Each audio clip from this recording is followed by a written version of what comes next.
Let me tell you what my deep research and basically vision is. I hope there's Bigfoot. I don't think there is. I'm not telling you nothing. The aliens won't let it happen. Happening now, breaking. Bernie Sanders is angry. Bears beats Battlestar Galactica. What are the tips? Give me some tips on how to work with Wes Anderson. Be ready to speak very fast and very clearly, because that's definitely one key thing. I will only tell the truth. Until you and 6 kids you barely know in wet bathing suits have surrounded 9 chimpanzees outside of a Wendy's. You probably really don't know yourself, okay?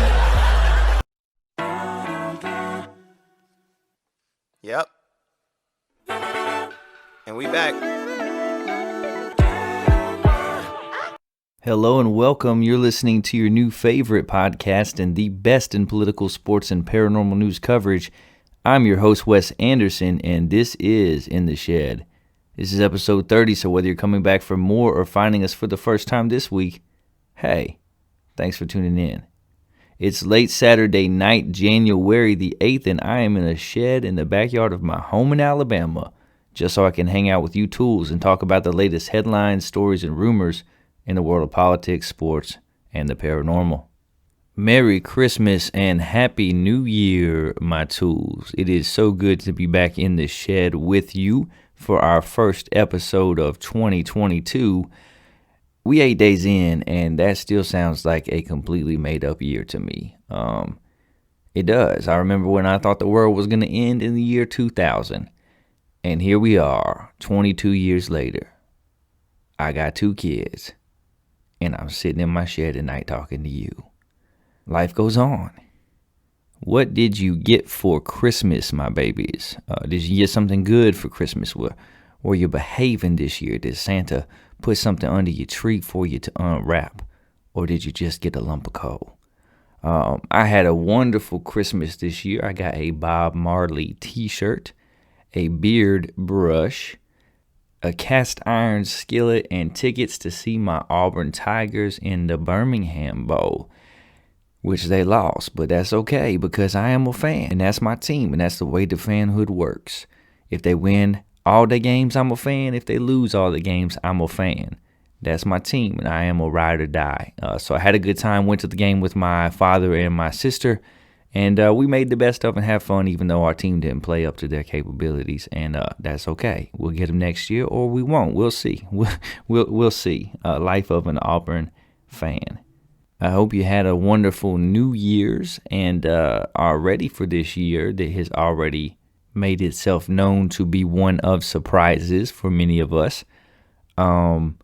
With this being our first episode of the year, I thought we would start off the show tonight by reviewing the 10 predictions I made for 2021 on the very first episode of our show in January of last year. If you've been with us for a while, or if you have started from the beginning and have caught up to where we are now, you may remember that on our first ever episode, since it was still in January, I made 10 predictions for the year with the goal of getting at least 3 of them correct. And I gotta let you know, I came pretty doggone close. I'm just saying. I'm not saying, I'm just saying. We're gonna go back to those 10 predictions and take a look at those. And I'm going to break off 10 more predictions. I got 10 predictions for 2022. I think they're even more accurate than last year's predictions. So let's start with last year's predictions. Top 10 predictions for 2021. Number 1, things return to normal, sort of. I thought that things would mostly return to normal as far as the pandemic and COVID go, with vaccines and everything that we have learned about how to treat the pandemic and how to handle things. And I'm going to say that that is actually a correct prediction. I know that overall we are still in the pandemic, and I apologize if you're listening to this show in New York or California or Australia, where there are still extreme measures being taken in order to curtail the spread of COVID-19. But hey, I'm in a shed in the backyard of my home in Alabama. And I got to tell you, even when numbers high, around here, we have pretty much returned to life as normal. Now, a lot of people I know are vaxxed up. I am Moderna up, my babies. I'm not a anti-vaxxer by any means. I do take COVID-19 seriously, okay? Like, I don't play with that. I've known people that have passed away, known people who have family members who passed away. It's a real thing. I get it. But we have gotten to a point here in Alabama where we, even those of us who respect it and realize that it is a real thing, also realize that it cannot hold us captive forever, that we have to go to work in order to provide for our families, and that overall the survival rate is pretty high. We have the opportunity to get vaccinated, to get boosted. You can still wear a mask if you please. You can distance from each other. You can still take measures, and people are. There are still some things that are not the same as they were pre-pandemic, but overall, I think things have mostly returned to normal. I'm going to say that is a correct prediction. Prediction number 2 for 2021, Betty White lives. 17 days. 17 days. My prediction was that she was going to live to be 100 years old. And she was 17 days away from that, and Betty White passed away. And of all of my 10 predictions, this one was one that I was the most certain of. I thought Betty White would surely make it to 100. If I wasn't certain, I never would have said that. I hope it's not our fault. She lived a long life and a good life, did a lot of awesome things, but that prediction, unfortunately, did not come true. Betty, rest in power. Number 3, we find life on another planet. As far as I know, that has not happened. We still waiting on that one, so that's a no. That's a no. Number 4, Tom Brady wins it all and retires. I thought this time last year that Tom Brady and his team would win the Super Bowl. They did. And then I thought Tom Brady would ride off into the sunset. And he did not. He's still playing at 44 years old, looking for another Super Bowl. So I give myself half correct on that one. That's a half. So we're at 1.5 correct predictions out of 4 so far. Number 5, Andrew Yang will be elected mayor of New York City. Wrong. I was very off base. He did end up running, and he did not even get the Democratic nomination. His campaign crashed and burned fast. I mean, he was less successful than Olive Oil in the cannonball competition, you know what I'm saying? He did not do very well in his attempt to become mayor. That was incorrect. Number 6, a new Jaws movie will be announced. Again, no. A new Jaws movie was not announced. Apparently, Steven Spielberg is completely against that, and it is never happening. I thought maybe it would. Number 7, a Trump will run for office, and it will be Lara Trump. Hasn't happened. It might happen in the future, but it did not happen in 2021. Incorrect again for your boy. Number 8, the Lakers repeat as NBA champions. No, they did not repeat as NBA champions.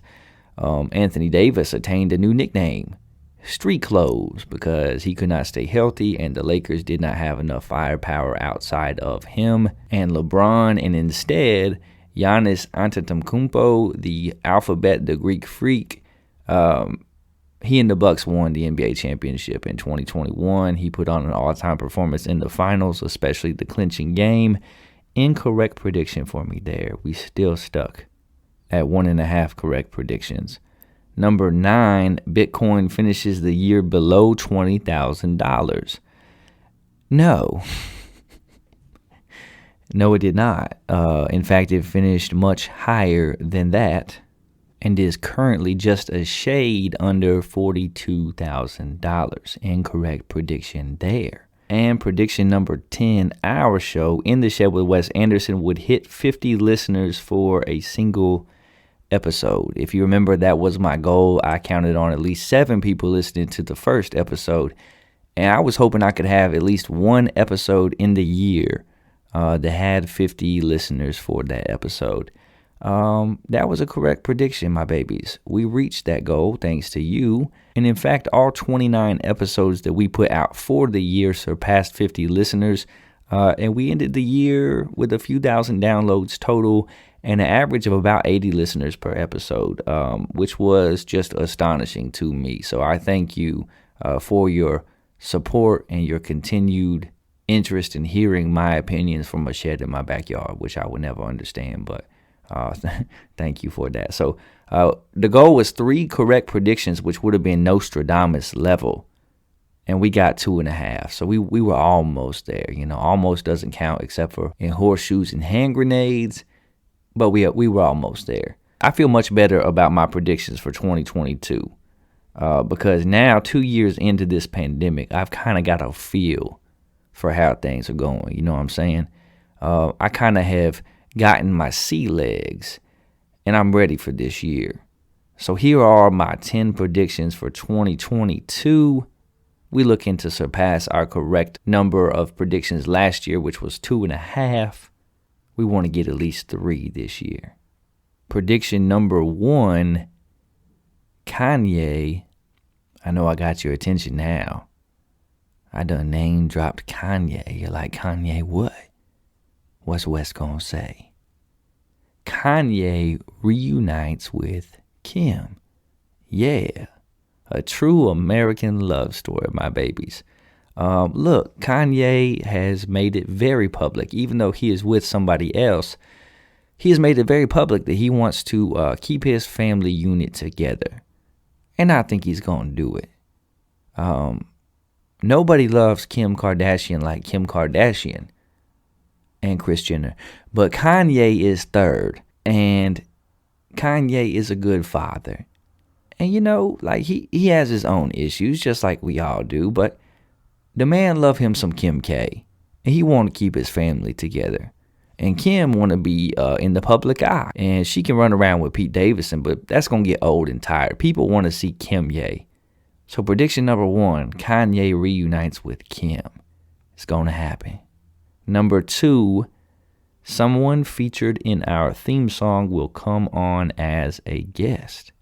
Yeah. My goal is to have somebody that's featured on our wonderful theme song that I put together on the show as a guest. I don't even know. That's probably 15 different people. But that gives us options such as Chance the Rapper, Lecrae, comedian Theo Von, former presidents George W. Bush and Barack Obama, late night host Jimmy Kimmel, Hank Hill from King of the Hill fame, conspiracy theorist Alex Jones, and I'm sure I'm leaving some other people out. But really, there's some wonderful options. If we could get any of those people on this podcast, the fun that we would have together. So that's my prediction right there, is that one of those people featured in our theme song will come on as a guest this year. Prediction number 3, this is the year that we find life on another planet. It's going to happen eventually, and I'm going to be the one to predict it because every year I'm going to keep predicting it, and eventually it's going to happen. And most people will not have heard all of my predictions, just the time that it did happen. And everybody's going to say, wow, that dude from his shed, he knows what's happening before it happens. Let me listen to that show. That's how we blow up. This is the year 2022. We find life on another planet. Prediction number 4, Aaron Rodgers wins it all and decides to stay in Green Bay after all. Got a little Dr. Seussian right there with the all in all rhyme scheme. Very simple, basic rhyme scheme. I could be a mumble rapper. I think the Packers probably win it all this year. Their defense is as good as it's been in recent memory. Their running game is solid. Their coaching staff is creative. Aaron Rodgers and Devontae Adams have the best connection of a quarterback and a wide receiver in the NFL by far. And Aaron Rodgers is a man on a mission. Hell hath no fury like an Aaron Rodgers scorned. And he's kind of going scorched earth this season. So I kind of feel like the Packers are going into the playoffs in pole position. They pull it out, and after they win, I think kind of things, cooler heads prevail, and Aaron Rodgers decides that he wants to stay in Green Bay after all. Prediction number 5, Republicans perform well in the midterms, but the Dems do better than expected. Make no mistake about it, President Biden and Vice President Harris, their poll numbers are terrible. They are not popular in the grand scheme of things right now. People are not happy with the direction the country is headed. And a lot of people are taking that and applying the transitive property. If people are not happy with President Biden and Vice President Harris and they are Democrats, then in the midterms, the Democrats will not do well. And I think the Republicans will do better than the Democrats, and they'll certainly pick up some seats in the Senate and the House. I think that they may even take a majority in one or both. But I do think that the Democrats will do better than most people expect. I think that they'll kind of hang on to some of the seats in question, and they'll at least keep things close. It won't be the red wave that some people are predicting. Prediction number 6, Kevin Hart stars in a movie about aliens. Why not? Why not? Kevin Hart has been in every type of movie that there is. He's in animated films, he's in comedies, he's in action movies. Let's face it, the man is everywhere, except for outer space. And I'm just saying, in 2022, why not a movie about aliens starring Kevin Hart? He could be fighting aliens, he could be an alien, he could be in a new Men in Black film. I really don't care. I'm going to watch it. Take my money now, and I'm predicting it. Prediction number 7, Ted Cruz announces another run for president. Look, Ted Cruz hung on well after it was clear that the Republicans were going to go with Donald Trump in the Republican primaries last time, and he did that because he wants to be president eventually, and he's willing to play the long game. The last 4 years, he has done everything in his power to ingratiate himself to those that voted for Donald Trump. And people have rightly wondered, after the things that Donald Trump said about his wife, how can you still support that man? And that's fair criticism, because you come from my bride. I'm coming for your dome. I'm coming at your dome. But the reason why is because Ted Cruz wants to be president. He wants the next nomination. He's been doing his darndest to set himself up, and this year he will announce that he's going to run for the Republican nomination for president this next time. Bank on it. Number 8, the Warriors win the NBA championship, and Steph Curry finally gets his finals MVP. So Steph Curry has won plenty of NBA championships, winning 4 already in his career, but not once has he been the finals MVP. The Warriors are currently second in the Western Conference. Steph Curry, though he's in a little bit of slump the last couple weeks, has had an electrifying season overall. The Warriors are getting healthier. They're playing good basketball. And I'm predicting that they win the championship and that Steph gets the finals MVP. Prediction number 9, Joe Exotic is released from prison. That's right. Somebody go guard that lady Carol Baskin and let her know that Joe Exotic getting out. Free Joe Exotic. Oh, the movement is real, and it's about to be reality in 2022. I don't have any insider knowledge about that. I'm just guessing. I know he's about to be resentenced. I know that his attorneys have been working to try to get him out. They tried to get a presidential pardon from Donald Trump before he left office. But I think they find a way. And I think 2022 is that year. Joe Exotic released from prison. And if he is, imagine the Twitter follow that would be. Joe Exotic. And prediction number 10, In the Shed with Wes Anderson, our show will get its first ever advertising partner.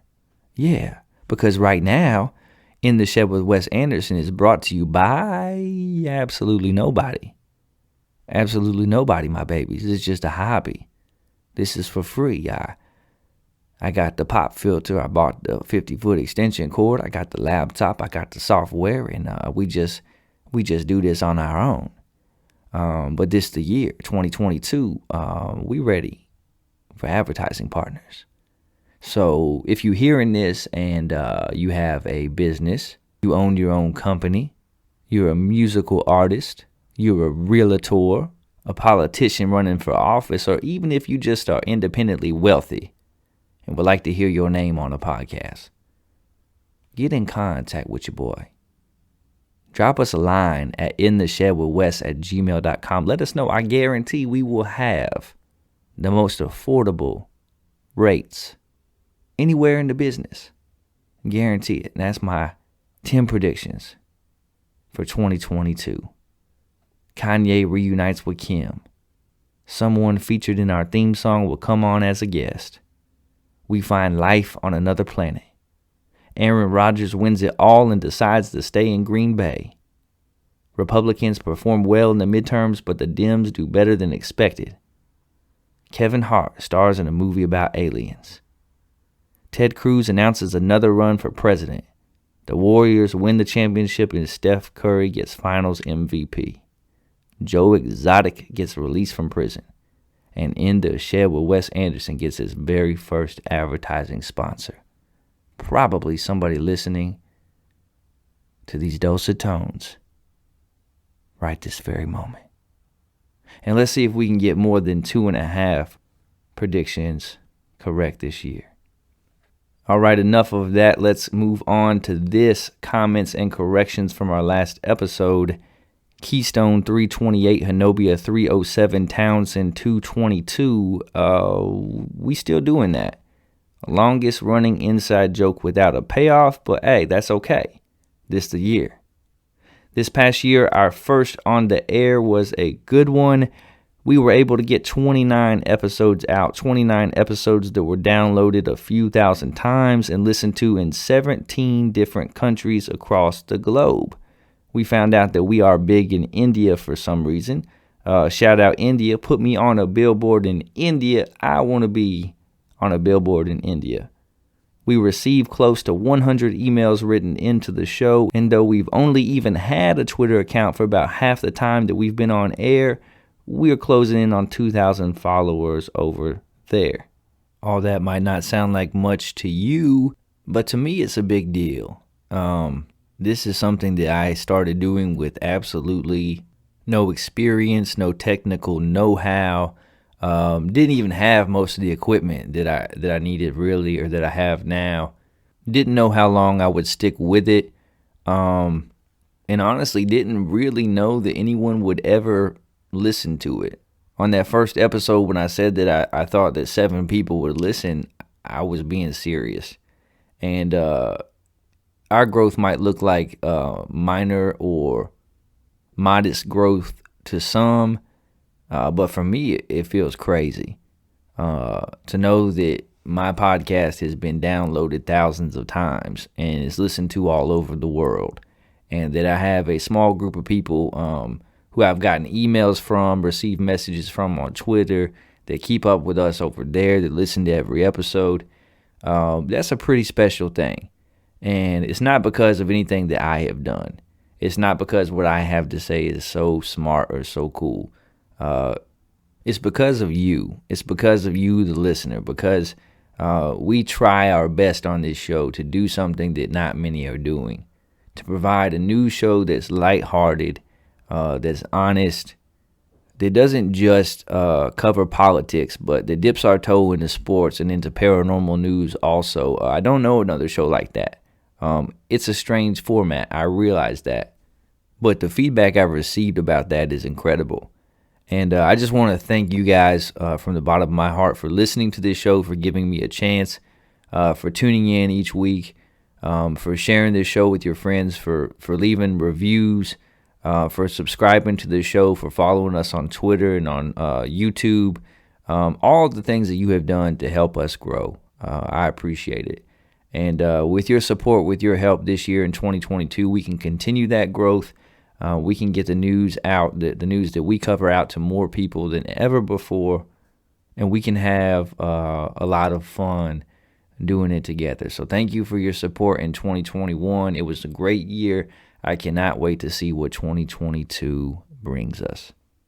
Okay, no corrections this week. I've got a great show for you tonight, but first, let's get to some listener emails. And since it's our first show of the year, the emails that I'm choosing to read on air pertain to that. But before I get to those, let me also just say that I genuinely appreciated the emails and the Twitter messages that you guys sent after the last episode that I did of 2021. Episode 29 was the last episode that I did of the year. It wasn't planned that way. But after my grandmother passed, I got on and I recorded a podcast a little bit after she had passed away, after I got home from her funeral. And to be honest with you, I didn't even really know until I edited the show what I even said about my grandmother, what I said about life, what I said about loss and about grief. It was almost like a blackout experience. Like I said on the last episode, I've never lost someone in my family like that. 32 years old, but the first time that I've experienced it. And I just didn't know what to do with it. And so I talked about it on air. And so many of you guys reached out to me to offer condolences, but even more than that, you reached out to me to say thank you for sharing about life and about grief and about loss. And some of you said that the things I shared on the last episode were inspiring to you or kind of reset your perspective or helped you kind of have the motivation to move forward with your life. And that was really touching to me, and I really appreciated that. And if you haven't heard the episode, I encourage you to go back and listen to it. It's my favorite part about this show is the connection that I get to have with you guys that listen to this show. So thank you so much for your support. Let's get to some emails. Our first email comes from Alicia S. from San Diego, which is Spanish for a whale. No, we're not gonna go there. Alicia writes, Wes, as I began typing an email about your Betty White prediction from last January, I saw that she passed. Seriously. Why, man? And I mean, it says why, ... Man, I think 6 dots. Why, ... Man. Yeah, I am so sorry. I have learned my lesson. I cannot make predictions about people living or dying. Yeah, hopefully I do not get dragged for predicting that Betty White would live and then her not. I sincerely wanted her to, and I figured that she would, and I thought the odds were pretty good. 99 times in a row she had made it to her birthday. I just happened to predict that she would make it the one time that she did not. Yeah. I'm sorry, Alicia. And I sincerely hope it was not the fault of this show that Betty White did not turn 100. I love the Golden Girls, and I was sad to see that too, man. Betty White was cool as heck, man. That's one cool lady, you know. Yeah, sorry about that. Don't cancel me, please. I'm just a simple man.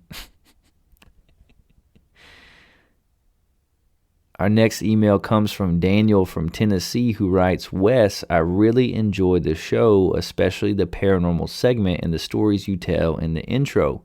One suggestion for 2022, have more guests. Hey, Daniel, thanks for listening to the show. I'm glad that you enjoy it.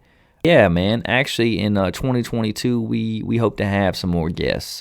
We are experimenting with some different options to have guests on the show to make sure that the audio is better than when we've had guests on the show in the past. And I've got a few folks lined up in the coming weeks that I'm really excited about.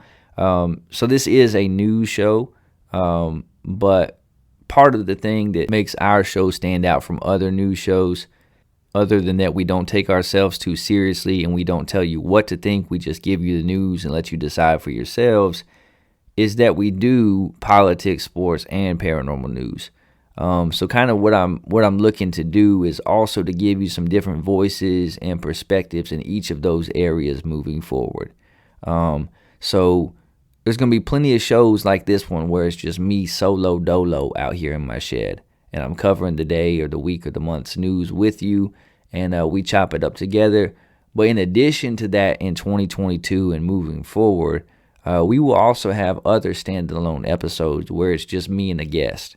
And it might be focused on an issue in the world of politics, or it might be somebody in the world of sports, or it might be somebody who comes to talk about paranormal news. But regardless, we might have standalone episodes where it's just me and that person, and me kind of conducting a one-on-one interview and providing perspective about the world of politics, sports, and the paranormal that you might not get elsewhere, that you might not have heard before, something that will make you think, something that will inform you, something that will be hopefully entertaining and fun. So, yeah, Daniel, we're going to have more guests for sure, and I'm looking forward to that. So stay tuned on that. And finally, our last email comes to us from somebody very familiar. Ramesh from India writes, Wes, Happy New Year. I'm well, and I'm back. Ramesh, my boy, my dude Ramesh. I think the reason, look, here's the thing. India makes up 29% of our audience. Overwhelmingly, most of our listeners come from the good old USA. Love my country. Way to go, America. We have listeners from Germany, from Australia, from the UK, from Sweden, all over the world, 17 countries total, Brazil, all kinds of places. But our second highest listenership by far comes from India, which makes up 29% of our listeners. And I give credit to Ramesh for that, because Ramesh has written into the show 4 or 5 times now. And one of those times he was like, look, I got my brother-in-law, I got my cousin listening to In the Shed, like we spreading the word. And Ramesh is doing the Lord's work. And Ramesh, dude, I love you, man. I love you. I ain't heard from you in so long. I was kind of worried about you. You know, they had the outbreaks of COVID in India, different things going on there. But, man, it is so good to hear from you. I love that he just writes, I'm well, and I'm back. Welcome back in the shed, Ramesh. I still dream of getting you in the shed and having you on as a guest one day. How amazing would that be? That just made my year so far, Ramesh, that you have written into the show. I think India might be the greatest place in the world, but I digress. And I love Ramesh. That's all the listener emails this week. If you have any thoughts that you'd like to share, you can email the show at intheshedwithwes@gmail.com. Again, that's intheshedwithwes@gmail.com. I might even read it on air. All right, let's switch to this. Let's get to the news in the world of politics, and let's hit the headlines. Biden pushes for progressive transformation of the courts, writes the American Spectator. Newt Gingrich says Pelosi is the person who is most responsible for Capitol riot, according to the Independent Journal Review. Many dead as heavy snow traps drivers in Pakistan, says the BBC. From Bloomberg, U.S. weighs technology restrictions on Russia to stymie Putin. And finally, Chuck Schumer is forcing Democrats to pick a side on the filibuster, and that is according to Vox. Our first story in the world of politics, rearranging the deck chairs on the Titanic. Corporate media continues hemorrhaging top talent as mainstream media rebuffs self-awareness. Over the last several months, a concerning trend has continued presenting itself as a legitimate concern to television news, but instead of dropping anchor or charting a different course, mainstream media remains full steam ahead despite the iceberg in its path. Since Joe Biden was elected president and the U-Hauls were unloaded at Mar-a-Lago, the ratings for all major cable news stations have been, well, sinking. Without the lightning rod that is DJT to focus on every waking hour, and with COVID fatigue in full force, people are getting their news from other sources more than ever before. Making matters worse, corporate media continues hemorrhaging top talent. Fox News lost veteran straight man Chris Wallace to CNN's upcoming streaming service. Longtime anchor Brian Williams is stepping away from MSNBC. Rachel Maddow is transitioning from a nightly show to a weekly one. And let's not forget about Chris Cuomo. Okay, maybe we should forget about Christopher, but even so, the point remains. The recasting and naming of shows, changing of time slots, and social media clickbaiting isn't saving mainstream media from drowning. Rearrange those deck chairs and keep those violinists playing, but the ship is still going down. Sure, it may be slow, it takes a while for such a massive vessel to fill with water after all, but don't be fooled, it is sinking. Can the vessel be saved? It could, if it possessed what it has been lacking all along, self-awareness, an elusive skill that cable news and the corporate press have simply refused to develop. Instead, it's onward toward the iceberg with little demur. Oh, and that pesky iceberg? Formatting. Yep, the insistent block of ice posing imminent danger to television news is as simple as this. Their formatting just doesn't work. Not for most people, not anymore. No, these canned 7-minute segments with guests screeching at and yelling over one another and with the host cutting off guests' answers to questions they were asked, only to rush to commercials for Pfizer, BP, Facebook, and Apple, just don't cut it anymore. They don't educate, convince, or inform anyone, let alone hold their attention. The evidence bears this out. It's why the Joe Rogan Experience has 3 and 4 times the viewers as do the best primetime cable news has to offer. It's why people are canceling their subscriptions to the New York Times in favor of Substack, and it's why YouTube influencers have more sway over the American populace than whoever it is that hosts 60 Minutes or NBC Nightly News these days. Sure, cable news could pivot, mainstream media could make a comeback, regain the trust of the American people, and become interesting again. But here's the betting that they don't. They're too busy debating if the view of the iceberg would be better from port or starboard, and working overtime to convince themselves that if they just strike up the right tune, people will abandon the lifeboats in droves and climb aboard the giant sinking cruiser once more. So, I thought this was an interesting article and something worth sharing with you guys, because this is a trend that I've been noticing in cable news as of late. That people are jumping ship, that anchors and hosts who have been a part of news organizations for years, sometimes even decades, are moving on. Maybe I'm out of the loop, but I was very surprised to learn that Chris Wallace was leaving Fox News. And not just that he was leaving Fox News, but that he was going to CNN's new streaming service. Chris Wallace is about the best straight newsman that Fox News had. And you can like him or not, but Fox News Sunday, he did a good job with that show. And he actually had people from both sides of the aisle on. And he did a pretty good job of interviewing them and giving them a tough interview and asking the right questions. And not only is he leaving Fox News after a couple of decades, but he's going to a streaming service. Might it be that Chris Wallace sees the writing on the wall? And he realizes that cable news is never going to have the audience that it once did. Brian Williams leaving MSNBC. Chris Cuomo fired from CNN. Rachel Maddow's role at MSNBC shrinking from nightly to weekly.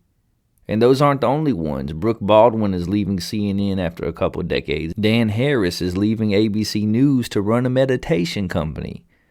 Something is clearly happening since the election of Joe Biden. The numbers, when it comes to viewers, ratings, and even things like social media interaction, are down for every single one of these stations. It's not just CNN, it's not just MSNBC, it's Fox News, it's ABC News, it's NBC. And the thing about it is that we're at a place in time where it's not just that people aren't entertained by cable news and by mainstream media, but they also do not trust them as viable and honest and trustworthy sources. And that's a problem for them, right? Like, that's a problem for them. If the New York Times isn't seen as a beacon of journalism, and if people don't trust what they hear on Fox News, but also don't trust what they get from CNN or MSNBC, something bigger is at play. And I think that this article rightly points out that it is a formatting issue, because these cable news channels especially are guilty of this. They bring somebody on their show allegedly to educate the audience about a particular topic, somebody who is an expert in their field. And instead of actually listening to that person, they bring someone on with an opposite view. They pit them against each other, and it devolves into a shouting match and or name calling. And even in the times that it's a one-on-one interview, the anchor has somebody on, and they're so pressed to get to the commercial break that they don't even listen to the answer to the question that they have just asked this person on their show. You are an expert. Please tell me about A. And the person's like, well, the reason why that is important is because this, and excuse me, I'm sorry, but we've got to get to our break. We'll be right back. Who enjoys that? Who learns from that? That's why shows like the Joe Rogan Experience are popular. People love to hate on Joe Rogan. Every time he posts a podcast episode, he's trending on Twitter because people are trying to cancel the man. But he also gets like 11 million downloads. And the reason why is because he sits across the table from somebody and has a 2 or 3 hour conversation. And whether you agree with his views or the person on his show's views, there's no question that if you actually listen to a whole episode, that you actually understand where they are coming from. You get who they are and what they're about and what it is that they're saying because they have time to say so. It's why people are going to Substack and are reading things written by Matt Taibbi and Glenn Greenwald, because they're not told what to write by an editor. They're not given stories by corporations or by media conglomerates. It's why Twitter and YouTube are where so many people get their news. And it's why podcasts like Jimmy Dore and Tim Pool, whether you're left or you're right, there's something out there that you can listen to get your news. Or maybe I'm just spitballing, you can tune in to us here on In the Shed with Wes Anderson. But it's why these alternative options and sources when it comes to news, this journalism that doesn't look like what it used to, these citizen journalists, these independent journalists, these podcasters, it's why we are growing and succeeding where corporate media and mainstream media are failing. It's an issue of formatting. Because the goal of the independent journalist or the podcaster is to actually give the listener or the reader information, to actually disseminate information, to educate them, to entertain them. Whereas cable news just wants to fire you up, just wants to get you angry, wants to give you clickbait, wants to get you to buy the products that are advertising on their shows so that their network makes money. And that's just not getting it anymore. People aren't wasting their time with that. People aren't putting up with that anymore. And I love to see it. I love to see it. I think we might get more truth out there if we have more independent voices. I think that for the most part, people are smart enough to decide for themselves what to believe. That if people would just give you the news and the stories, that you're smart enough. You know, I have so many people on Twitter that follow this show that are hardcore right-leaning people, and I have people that are way farther left than I am, and they all listen to the show, and they all check in with me on Twitter, and they all give me their opinions, and they even like me, and I'm like, I might not agree with you, but I'm going to listen to you. I'm going to learn from you. I'm going to share my opinion with you. I'm going to give you the news and let you figure it out for yourself. That's what we do here on In the Shed. And it's why we're growing. It's why these independent sources are growing. And never forget, I will never let you forget, my babies, that in 2021, the year of our Lord last year, we did a poll on Twitter. Am I a journalist? And the answer was a resounding yes. A resounding yes. One of the 2 no votes was me. I voted in my own poll, and I said no, but you guys overruled me. And I'm not on that sinking ship that is the Titanic. No. We do the news in a different way here on In the Shed. And I hope we do it in a way that you enjoy, that challenges your perspective, and that gives you something to think about. Our second story in the world of politics, Julian Assange must be freed now. The U.S. government's efforts to extradite the WikiLeaks founder pose a grave threat to press freedom, both in the U.S. and abroad. In 1791, in an attempt to stop the publication of the first part of Thomas Paine's seminal work, The Rights of Man, the British government tried to buy up the copyright. The publisher refused to sell. The following year, after the second part of the work was published, the government tried a more direct tactic, charging Paine with seditious libel and treason. Outraged, Paine listed the things his book had done, exposing fraud, ending war, and promoting universal peace, stating, "If these things be libelous, let the name of libeler be engraved on my tomb."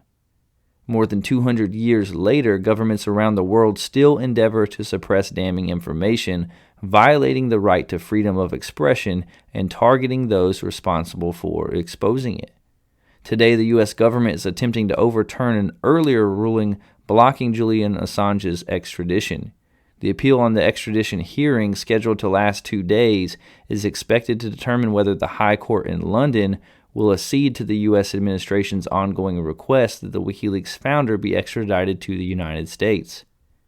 If sent back to the U.S., Assange would stand trial on espionage charges and, if convicted, could face a prison sentence of up to 175 years. The American prosecutors claim he conspired with a whistleblower, Army intelligence analyst Chelsea Manning, to obtain classified information. They say that the publication of this evidence put their assets at risk. Assurances by the U.S. authorities that they would not put Julian Assange in a maximum security prison or subject him to abusive special administration measures, including prolonged solitary confinement, have been discredited by their admission that they reserve the right to reverse those guarantees.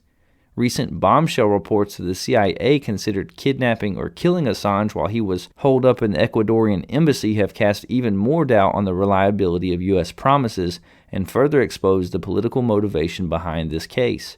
These revelations follow evidence produced in court and not contested by the U.S. government that people allegedly working on its behalf had bugged the Ecuadorian embassy in London, followed Assange's family and associates, and burglarized the office of his lawyer. The U.S. government's indictment poses a grave threat to press freedom both in the U.S. and abroad. Much of the conduct it describes is conduct that journalists and publishers engage in on a daily basis. Were his extradition to be allowed, it would set a precedent that would effectively criminalize common journalistic practices. The potentially chilling effect on journalists and others who expose official wrongdoing by publishing information disclosed to them by credible sources would have a profound effect on the public's right to know what our governments are up to. Indeed, at a time when press freedom is under unrelenting assault around the world, the silencing of Julian Assange would be widely felt, affecting journalists either directly or indirectly by instilling the fear of prosecution. By charging with espionage someone who has no non-disclosure obligation, is not a U.S. citizen, and is not in the U.S. government is behaving as if they have jurisdiction all over the world to pursue any person who receives and publishes information of government wrongdoing. The UK court has found that Julian Assange, who has been held in Belmarsh High Security Prison in London for more than 18 months, would be at risk of committing suicide if detained in poor conditions in U.S. prisons because of his fragile mental health condition. Today, Amnesty International Secretary General Agnes Callamard called on U.S. authorities to drop the charges against him and the UK authorities not to extradite him but release him immediately. It is a damning indictment that nearly 20 years on, virtually no one responsible for alleged U.S. war crimes committed in the course of the Afghanistan and Iraq war has been held accountable, let alone prosecuted, and yet a publisher who exposed such crimes is potentially facing a lifetime in jail, she said. The U.S. government's unrelenting pursuit of Julian Assange makes it clear that this prosecution is a punitive measure, but the case involves concerns which go far beyond the fate of one man and put media freedom and freedom of expression in peril. Whistleblowers, publishers, and journalists are of vital importance in holding governments to scrutiny and perpetrators of human rights violations to account. The charges against Assange should be urgently dropped and he should be released. So, this is one that I don't really understand. When it comes to the case of Julian Assange, like, what is it that I am missing? What is it that I don't get?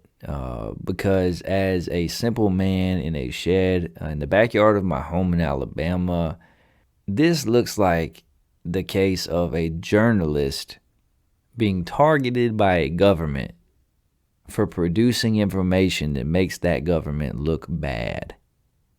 In simplest forms, that's what this looks like to me. And I haven't read anything or seen anything that would lead me to believe otherwise. And yet, I see even some on the left, who were in support of the American government's targeting of Julian Assange. And I don't get it. I don't get it. Is it that freedom of the press should be protected unless the press produces information that goes against our candidates or our people or those that we are trying to prop? Like, what's the deal? Because early on, it seemed like those on the left were the ones that were saying that Julian Assange was a journalist and was protected under the freedom of the press. And then after he produced some emails that were harmful to Democratic candidates, it seemed like then those on the right were the ones defending him. And I don't know. I kind of feel like maybe we all should be. Like maybe this is something that we could be on the same page about. I don't know if you're aware of this, but we are getting flack from all over the world about the way that we are handling this situation. The fact that we want Julian Assange extradited, that we want to charge him with crimes that would put him in jail for 175 years possibly. Because as a publisher of information, he published information that we did not like. And I get it. Like, it was information that was classified. It was information that could put people at risk. But that's what journalists do all the time. They have a source that comes to them with classified information. It's information that the public needs to know about what the government is up to, and they publish it. And that's what this man did. So to charge him with espionage, like, he was not working on behalf of a foreign government, he, as far as I know. He was not doing so at the behest or at the aid of someone who was looking to bring down the American government or to harm our troops. He was just putting information out there that he was given by a source, which to me qualifies as journalism. I don't know. Send me an email at gmail.com. Let me know what you think. Where did I go wrong with this? Because I just don't see it. I don't see how our government cannot be in the wrong here. And it's both sides of the aisle, as far as I can tell, because the Obama administration really wanted to go after Assange and couldn't come up with a way to do it. The Trump administration did come up with a way to do it, and the Biden administration is holding that line and is going after this man. And look, I'll be honest, I don't really like the guy. The interviews I've seen, the things that he's done and said, he does not seem to me anyway to be like a good person morally. It's not that I think that this guy is a hero by any stretch of the imagination, but he is a journalist. And what he did is supposed to be protected in this country. And my fear is that if they prosecute Julian Assange, if he's extradited, if we put him in jail for the rest of his life for producing information that was shared with him that does not make the U.S. government or military look good, what would that mean for journalists? What would that mean for investigative reporters? What would that mean for podcasters? What would that mean for people who have information shared with them that they publish? That's the issue for me. It's not that Julian Assange is a hero or somebody that I hold up as a beacon of morality. It's the principle. Freedom of the press is supposed to be a thing in these United States. So do we mean that? Or I don't know. Let me know. Let me know where I've gone wrong. Let me know what you think. Email the show at intheshedwithwes@gmail.com. Our next story in the world of politics: jury finds Ghislaine Maxwell guilty on charges tied to Jeffrey Epstein's sex trafficking ring. A jury in New York on Wednesday convicted British socialite Ghislaine Maxwell of grooming minors for sexual abuse at the hands of Jeffrey Epstein. Maxwell was found guilty of 5 of the 6 federal counts related to Epstein's sex trafficking ring. Maxwell, who turned 60 on Christmas, pleaded not guilty to the charges stemming from her interactions with 4 teenage girls from 1994 to 2004. During that span, Maxwell was romantically involved with and then later worked for Epstein. She faces a maximum of 65 years in prison on the counts that she was convicted of. Maxwell opted not to testify in her own defense at trial and has denied the allegations detailed in the indictment and all claims of wrongdoing. So, I believe 2 things can be true at once, right? And in this trial, it's true that both A, this is an incredibly important case, and B, it was almost impossible to follow. I tried to keep up with what was happening in this trial, of what was being said, what was being reported, and there really wasn't a lot there. You would think a worldwide sex trafficking ring involving some of the most powerful people in the world, that we might want to get to the bottom of things. That doesn't appear to be what is happening at all. Ghislaine Maxwell, if that's how you say her first name, I really don't know, and honestly, I don't care if I'm pronouncing it correctly or not. She got found guilty, as she well should have. But because this was a trial in which there was a gag order put out by the judge, and reporters were barred, television cameras were barred from the courtroom, there really wasn't the type of detailed analysis that all of us were anticipating. So she was found guilty, good.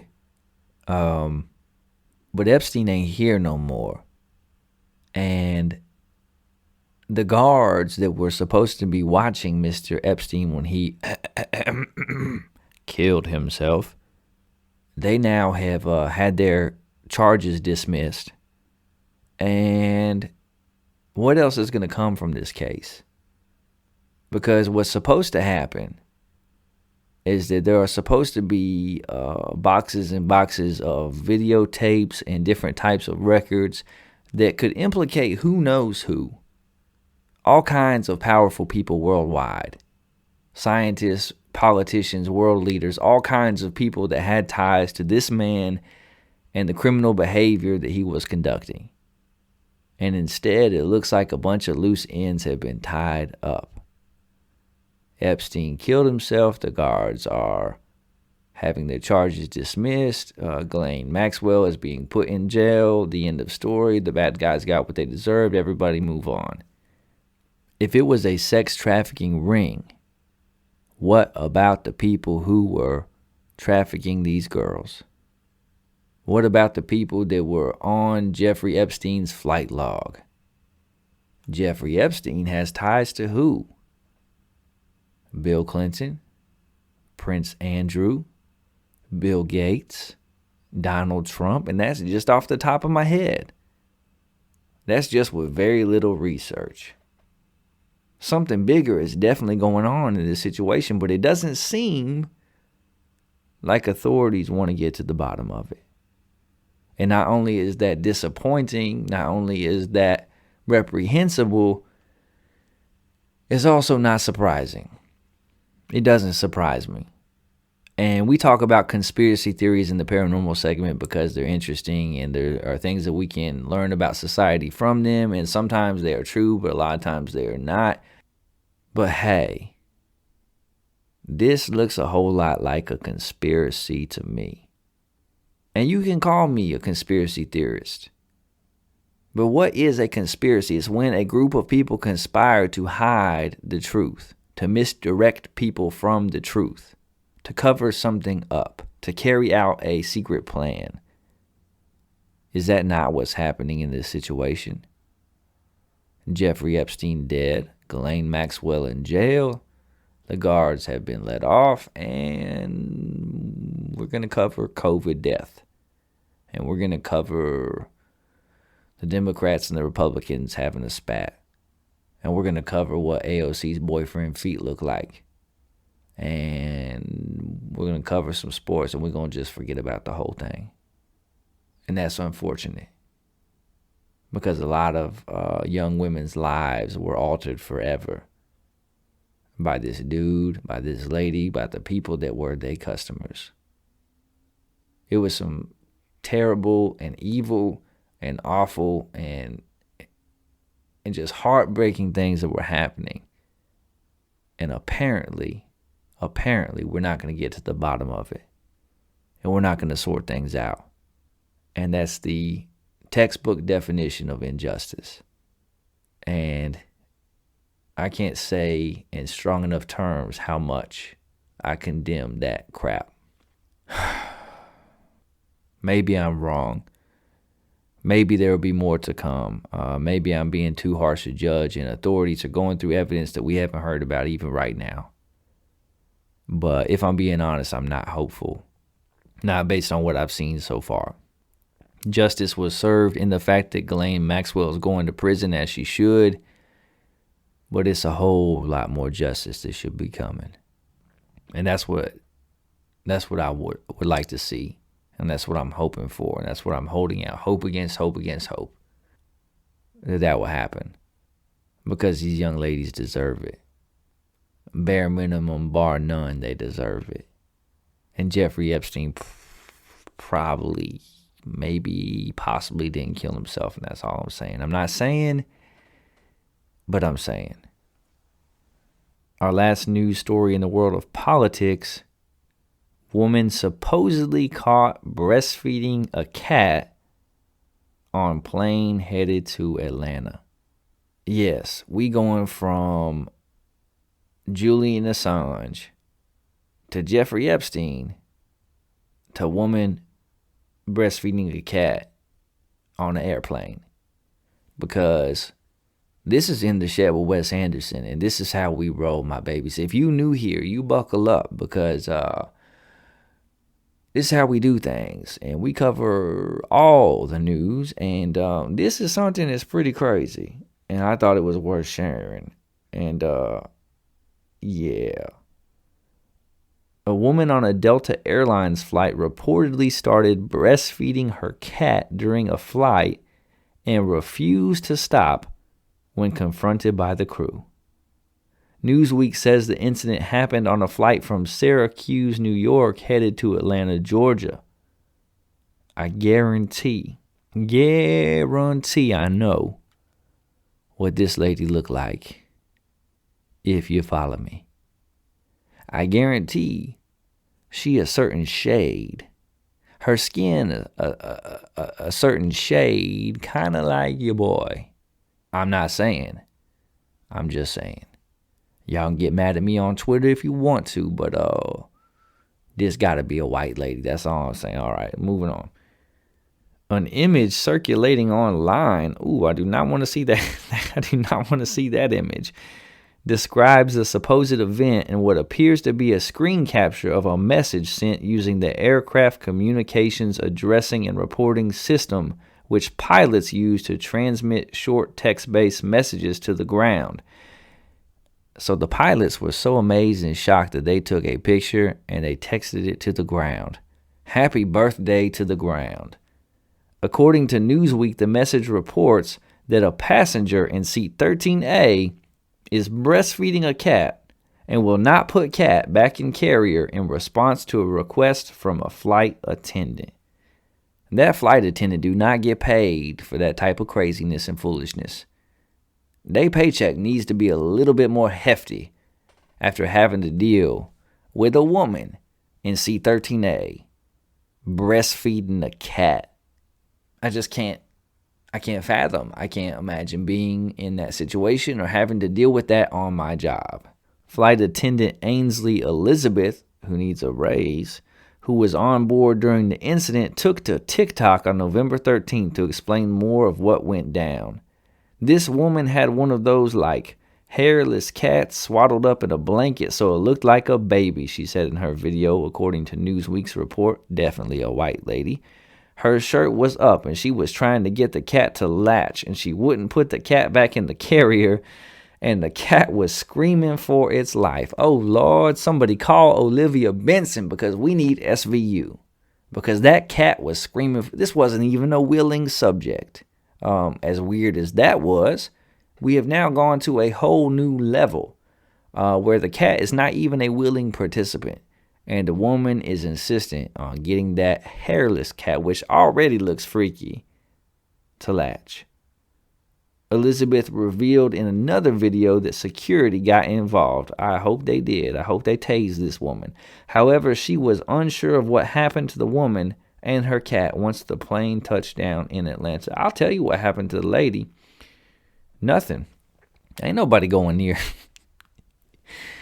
Ain't nobody going near that woman. After you tell her to put the cat's mouth away from her area, and she refuses, what else is there to do? If you do not have a taser on you, you make $14 an hour as a security guard. You're not going over there and attempting to detain the woman trying to breastfeed her cat. That's crazy. You ain't got time for that foolishness. She off the plane and she out your life. And she apparently on TikTok. And I just can't believe that these journalists have not come up with who this person is. They've not figured out. They have not solved the mystery of who this lady is from we have her seat. If she's in 13A, surely we can look at the flight log from Syracuse to Atlanta and find out who this woman is. Because I have many, many questions about her and about her life and about her choices and about her wellness. And I think the SPCA or whatever it's called, PETA might want to get involved. Somebody need to go rescue this cat. Where is Liam Neeson? Like, go get it. Liam, listen. Go get this cat. You play the same character in every movie. You're a big tough guy. You're a big tough guy with a soft heart and a particular set of skills. Use those skills and that soft heart to rescue this poor hairless cat from lady in seat 13A. Who trying to push this unwilling cat toward her body in a way that is unnatural.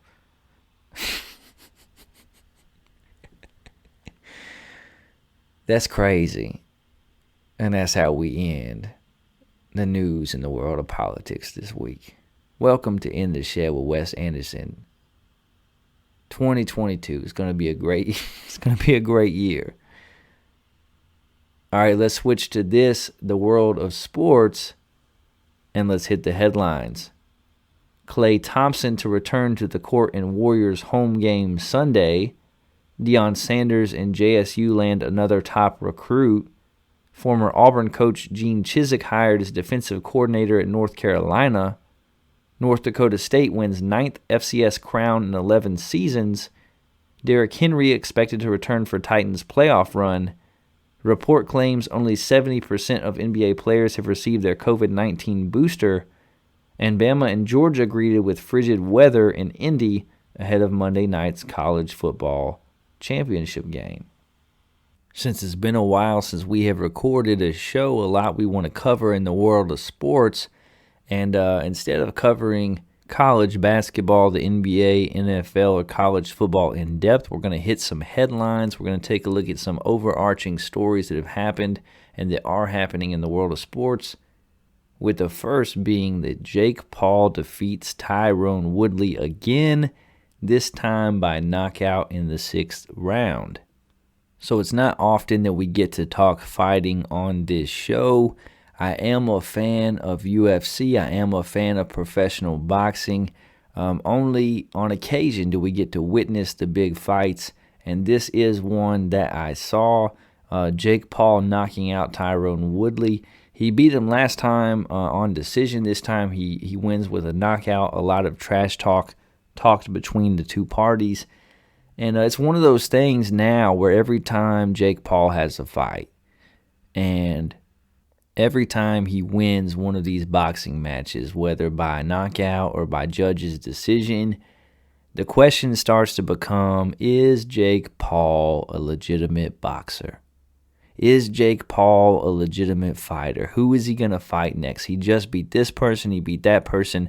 Is he going to take on a professional fighter? Could he fight professional boxers and last round for round in the ring, match gloves, match footwork, match toughness against them?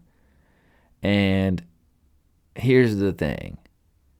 It seems that most people fall in one of two camps. Either this is all fake, it's all publicity, he's not a real fighter, he would get knocked out in the first round, he's not legitimate at all, or people have completely bought in. And they say, look at his muscles, look at his footwork, he's beating all of these people. He just knocked out Tyrone Woodley, who is a professional fighter, maybe not a boxer, but who is a professional fighter. He's proven that he can do it. He deserves a shot at the big time. And just like we said in the political news segment, sometimes two things can be true at once. Jake Paul is a legitimate fighter. He's just done too much not to be considered legitimate. Is it a little bit of a sideshow? Yes. Is there extra publicity and things that happen around the fight that have nothing to do with the fight? Absolutely. Is he in it for the money? Of course he's in it for the money. He's making bank. But he is a legitimate fighter. Now, that doesn't mean that he can go toe-to-toe with some of the best boxers in the world. He's not at that level. He's not a professional boxer, okay? He gets paid to do it. And against average people or against folks that don't train for months and months, folks that don't take boxing seriously as a profession, like, yes, he can beat them. He can knock them out. He's a legitimate fighter, but he's not a professional boxer, okay?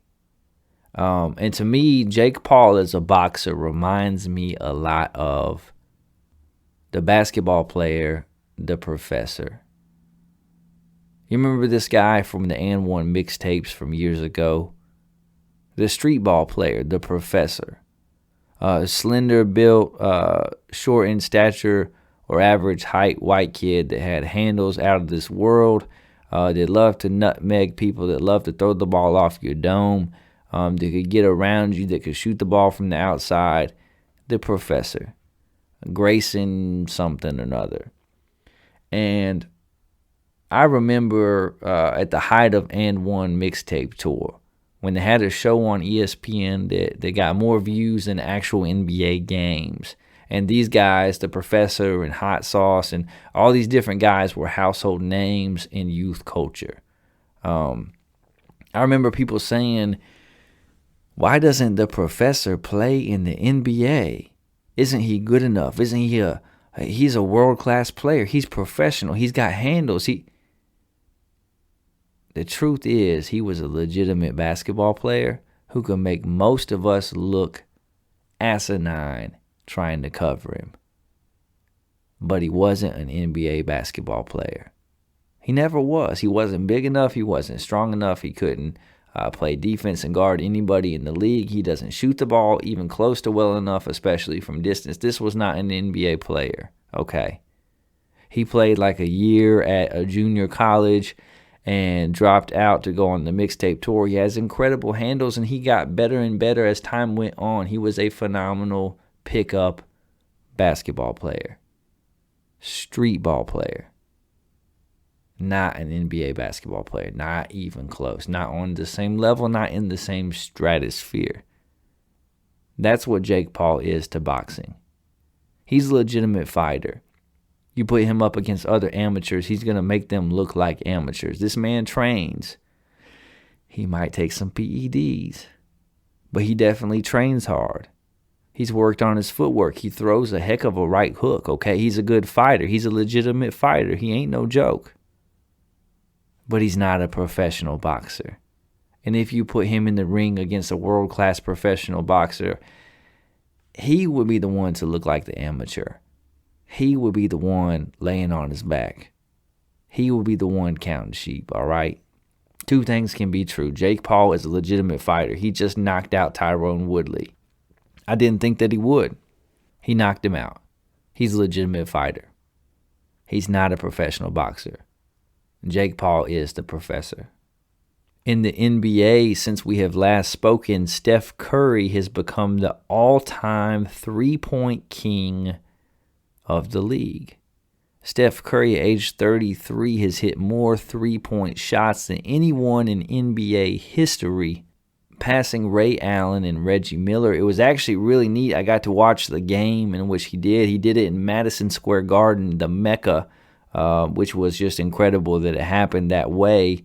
And in the building at the time that Steph Curry broke the record was Ray Allen, was Reggie Miller calling the game, was Steve Kerr, one of the NBA's great three-point shooters, coaching him, and was his father, who was also a great NBA three-point shooter, in the stands as well.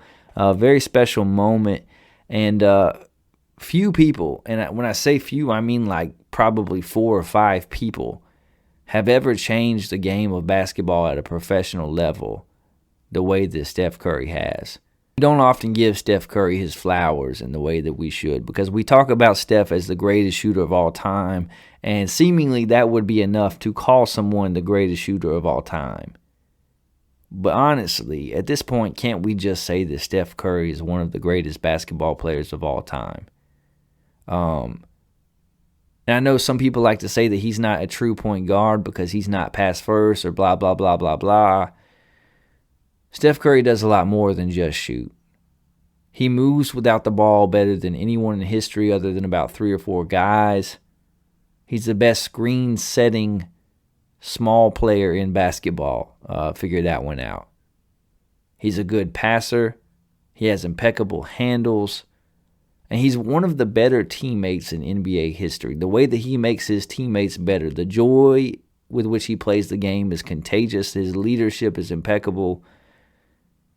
The whole package of who Steph Curry is and what he does on and off the court makes him one of the greatest players in the history of the game, especially if you consider the impact that he has had on the game. And listen, I'm coaching a 5- and 6-year-old basketball team right now.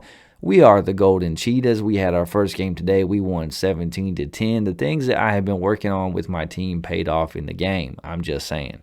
Steve Kerr, look out. I'm coming for you. But even at 5 and 6 years old, you see kids that want to shoot from distance.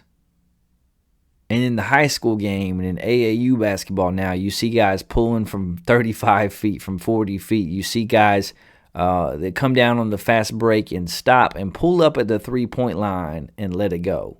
Something that if I did in high school, my coach would have probably had an aneurysm.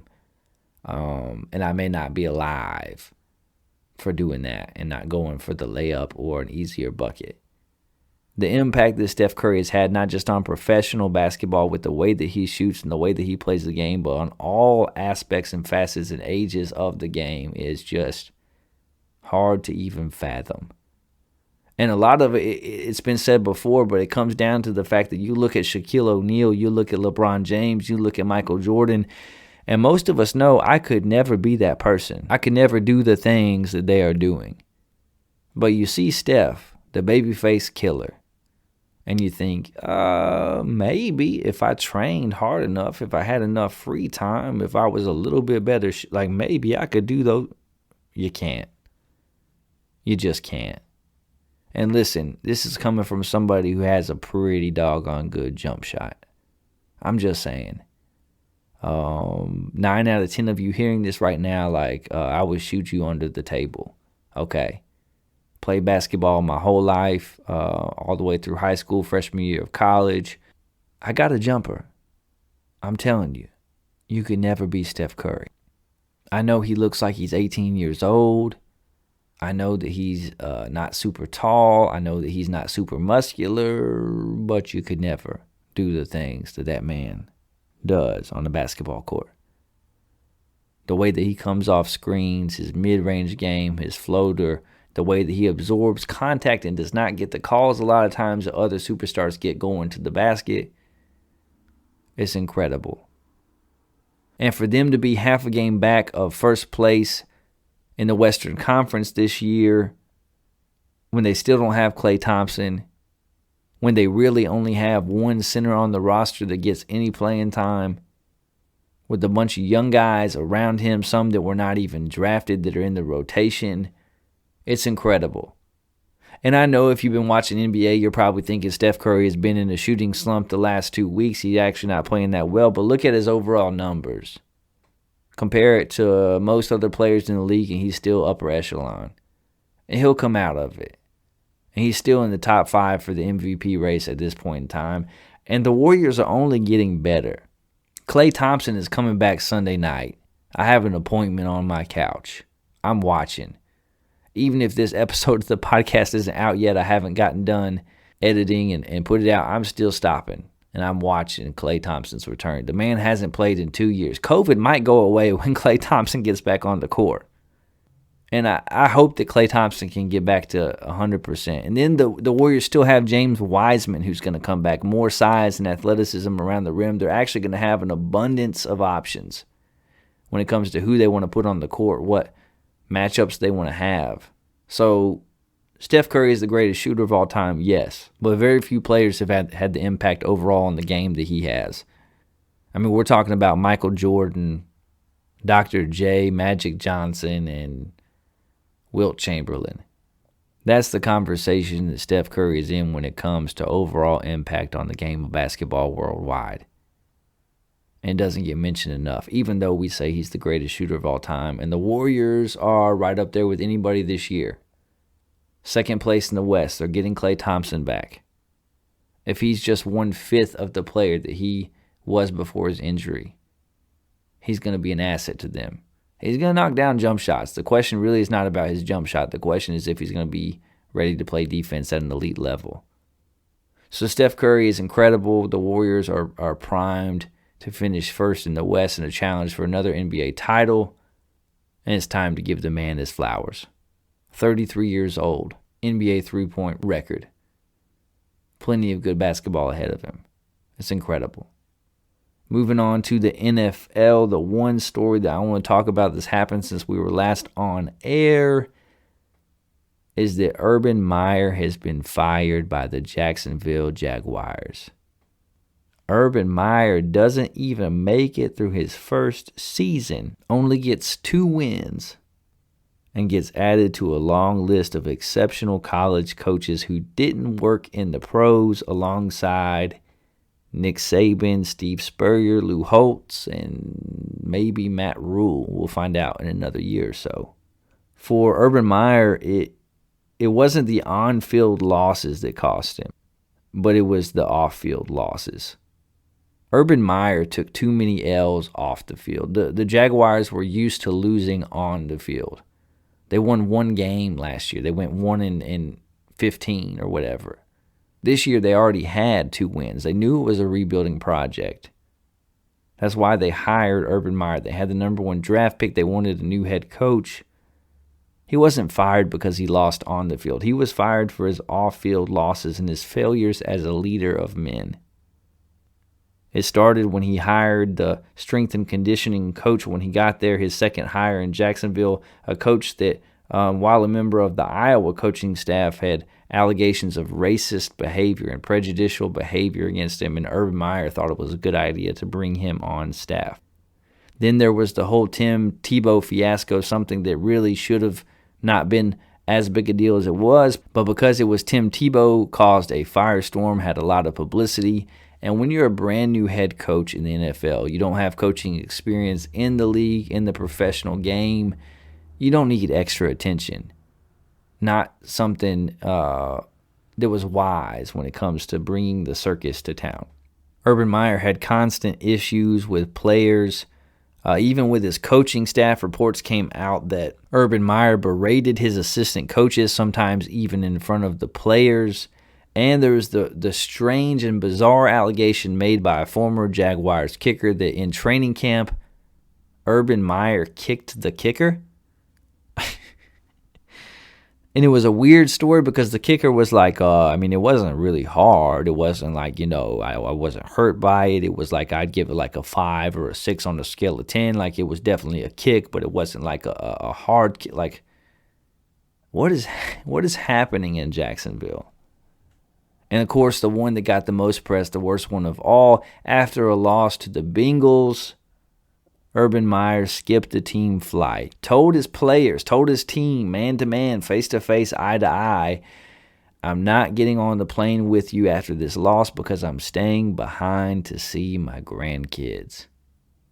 And then the video came out of Urban Meyer at the bar and a young lady who was not his wife in very close proximity to him and to his hand. And that's all the detail I'm comfortable giving. This is a family show, but it was a damning video and an embarrassing video. And when you add all of those things together, along with the mistrust of his players, Urban Meyer lost the team. They didn't buy into what he was selling. They did not believe in his style of leadership. He wore out his welcome after only winning 2 games. And it wasn't the on-field losses that got him. It was the off-field losses. And it kind of speaks to a larger issue with college coaches who come to the NFL and just think that they can rule with an iron fist. That they can just say jump and that the players will say how high. They can just be large and in charge. Well, hey, these players are making as much or more than you. These players are professionals. These players aren't children, they are adults. And they don't care what you did at Ohio State or what you did at Florida. They're the ones with the professional experience. They want to be treated like professionals. And apparently Urban Meyer just didn't understand that. Just like Nick Saban didn't understand that in Miami. And so now the question will be, and the interesting thing to watch will be, is Urban Meyer done coaching forever?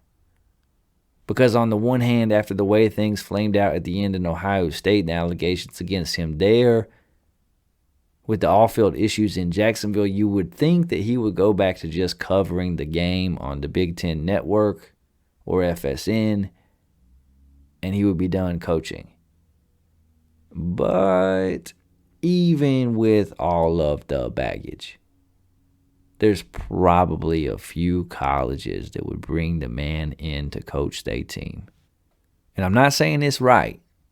And if I was an athletic director, I certainly would not. But there's probably a couple who would. Does Urban Meyer have any interest in that? We don't know. If he wants to stay married to his wife, probably just spend time with her, my dude. Like, if I'm giving you some free advice, Urban, listen, my guy. Spend time with your lady. She deserves better than what you've been offering. I'm not saying, I'm just saying.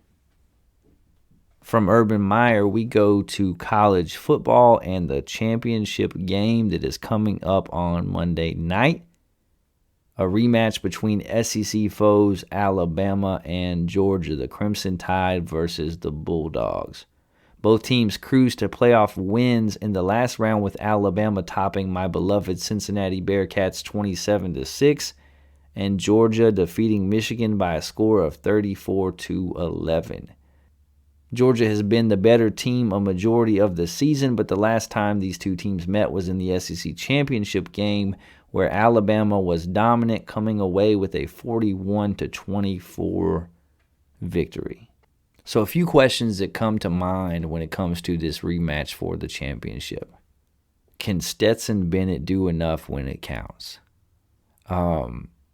Against most teams, Stetson Bennett has looked like a Heisman Trophy-worthy quarterback. But 2 years in a row, when he's gone up against Nick Saban in Alabama, he's laid an egg. He has not performed up to snuff. He has not been as good as the quarterback on the other side of the field. Can Stetson Bennett do enough when it counts? If this game comes down to a shootout, if it's Bryce Young and his offense against Stetson Bennett and his offense, can Georgia actually score enough points to win?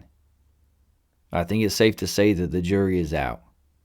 Because the last game, Stetson Bennett had a lead and blew it, and then when the team needed him to come through, needed the offense to do more, they just couldn't step up to the plate. Can Georgia get to the quarterback? Going into the SEC championship, you would have thought that this would have been the deciding factor. Alabama had an offensive line that was duct-taped together. They had just given up 7 sacks to Auburn's defense, which hadn't even had much of a pass rush going into the Iron Bowl. And Georgia had, all year, had one of the better defenses we've seen in college football in the last several years.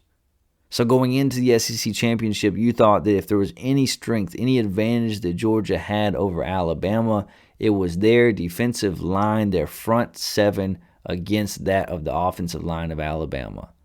And yet the Alabama offensive line did a phenomenal job of protecting Bryce Young, of giving him time to throw and time to dissect the Georgia defense, which he did. So in this game, in this rematch, has Kirby Smart and his team made adjustments? Dan Lanning, who's going to be the coach at Oregon, is he focused enough? Have they made adjustments? Have they found a way for Georgia to have a pass rush that's effective, that hurries, that causes Bryce Young to make mistakes? Can Georgia get to the quarterback? It may determine the football game. If Alabama's line is able to establish the running game, is able to give Bryce Young time to pick apart the Georgia secondary, then Alabama may just score too many points. Can Georgia get to the quarterback? The other question I have is who turns the ball over?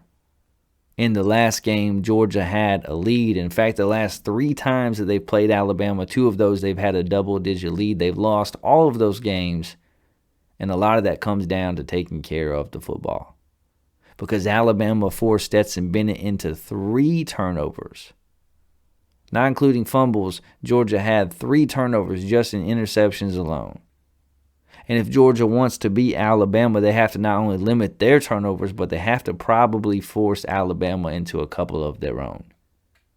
A muffed punt, a fumble on a handoff, a snap over their heads. Something has to break so this game doesn't turn into a shootout where Georgia has to just score more points than Alabama and it's an offensive showdown. That's what Alabama wants. That's the type of game that Alabama wins and maybe not even close. But if Georgia can force Alabama into a couple of turnovers, if Georgia can get to Bryce Young and hurry him or sack him, make him uncomfortable regularly throughout the night, if Stetson Bennett can step up to the plate and do enough when it counts, then Georgia might be able to slay the giant and win their first national championship since 1980. And in fact, that's what I'm predicting. My In the Shed with Wes Anderson prediction for the college football championship game is Georgia 27, Alabama 17. I think Georgia comes out with a chip on their shoulder. I think getting worked by Alabama in the SEC championship game is really going to tick them off. I think their defense is going to step up to the plate. I think Stetson Bennett has a better game than he did the last game. I think they established the running game. They controlled the clock. I think they forced Bryce Young into a couple of turnovers. And I think that the Georgia Bulldogs win the national championship. And I'm not going to lie, even as an Auburn fan, these are the 2 teams I don't want to be in this game. Even as an Auburn fan, it's hard for me to pick against Nick Saban and against Alabama. Like, how do you pick anybody else to win other than them? They win all the darn time. But I'm going Georgia 27. Alabama 17. And we'll see how things shake out. I might be way off base. Maybe my analysis is terrible. I'm just a guy in the shed after all. But we'll find out in a couple days. And then I want to hear from you. I want to hear from you on Twitter. I want to hear from you by emailing the show intheshedwithwes@gmail.com. And let me know how wrong I was. Or how right I was. Maybe I will be correct. But I have it at Georgia 27 and Alabama 17. That's my prediction for the game. That's all for the world of sports. Let's switch to this, the world of the paranormal. And I'll just say, I'm very thankful that it's not freezing cold tonight. Because the last several nights, it's been really, really cold, even for Alabama. And tonight it is not. And I'm glad because no matter the weather, when it comes time to record, I am out in the shed recording for you, my tools. And it's sometimes it's so cold, even in a hoodie and a toboggan or beanie, and sometimes even a jacket on top of that, my teeth be chattering, and I just do the best I can. And then in the summer months, it'd be like 112 degrees, and I'd be out here in some basketball shorts, shirtless, bringing you the news. This is why we need sponsors, my tools. If we had a few sponsors, we might could afford a space heater or some air conditioning. We can make upgrades to this shed to make it more of a professional setting as we continue to grow. But until then, I will just bring you the news, no matter the weather. Our first story in the world of the paranormal takes us to the sky. Historic step forward or cover-up plot. Pentagon's new UFO office splits UFOologists.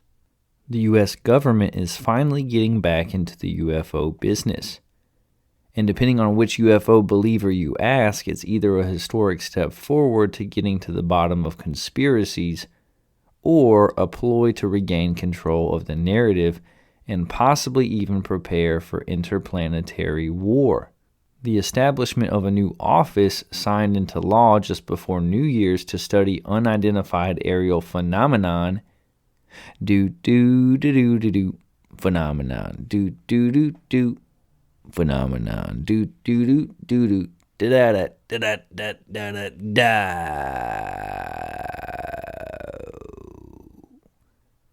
Has divided the loose community of activists, researchers, and pseudoscientists who hunt for proof that we are not alone in the universe.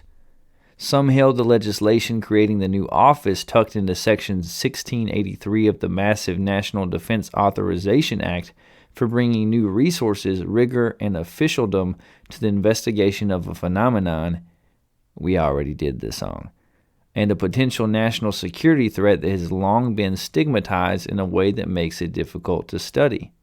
Our national security efforts rely on aerial supremacy, and these phenomena present a challenge to our dominance, said Senator Kirsten Gillibrand from New York, who spearheaded the bipartisan measure. The United States needs a coordinated effort to take control and understand whether these aerial phenomena belong to a foreign government or something else altogether. It's been decades since Washington formally studied UFOs in any kind of comprehensive way, so one might expect the news would be cause for celebration among so-called UFOologists. But the movement has long believed the government is covering up the greatest secret in history, so many are having a hard time believing the feds want to do anything other than clamp down again after several years in which it became socially acceptable for former presidents and CIA directors to talk publicly about weird things that they've seen in the skies. On social media and forums like Above Top Secret, a hub of UFOology and conspiracy theories, debates have raged about whether the new office represents the beginning of the end of the alleged cover-up or its revival. This is a subject with a provable history of secrecy, and anything that lacks a new openness about the information is subject to more, possibly inappropriate control, said Ron James, a spokesperson for the Mutual UFO Network, which bills itself as the oldest and largest UFO organization in the world. We don't see that this means new resources will be dedicated to the matter. We believe that considerable resources have always been dedicated to the matter at some level inside deep government and industry, James added. Luis Elizondo and Christopher Mellon, the former government and insiders who helped spark renewed interest in unidentified aerial phenomenon, or UAPs as they're more commonly known now, by publicizing video from military aircraft, applauded Gillibrand's amendment, but worry it was watered down before final passage and will be buried by the Pentagon.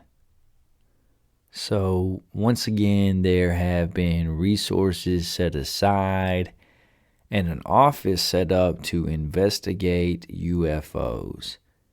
And this was passed as a part of the Defense Spending Act under the direction of Kirsten Gillibrand, a Democrat from New York, and Marco Rubio, a Republican from Florida.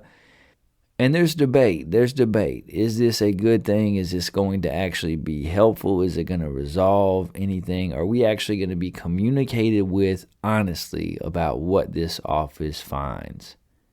And I feel like that is a fair question, because clearly we have not always received honest feedback about what it is the government knows or doesn't know about UFOs and the things that have been witnessed in the skies by thousands of people for many years.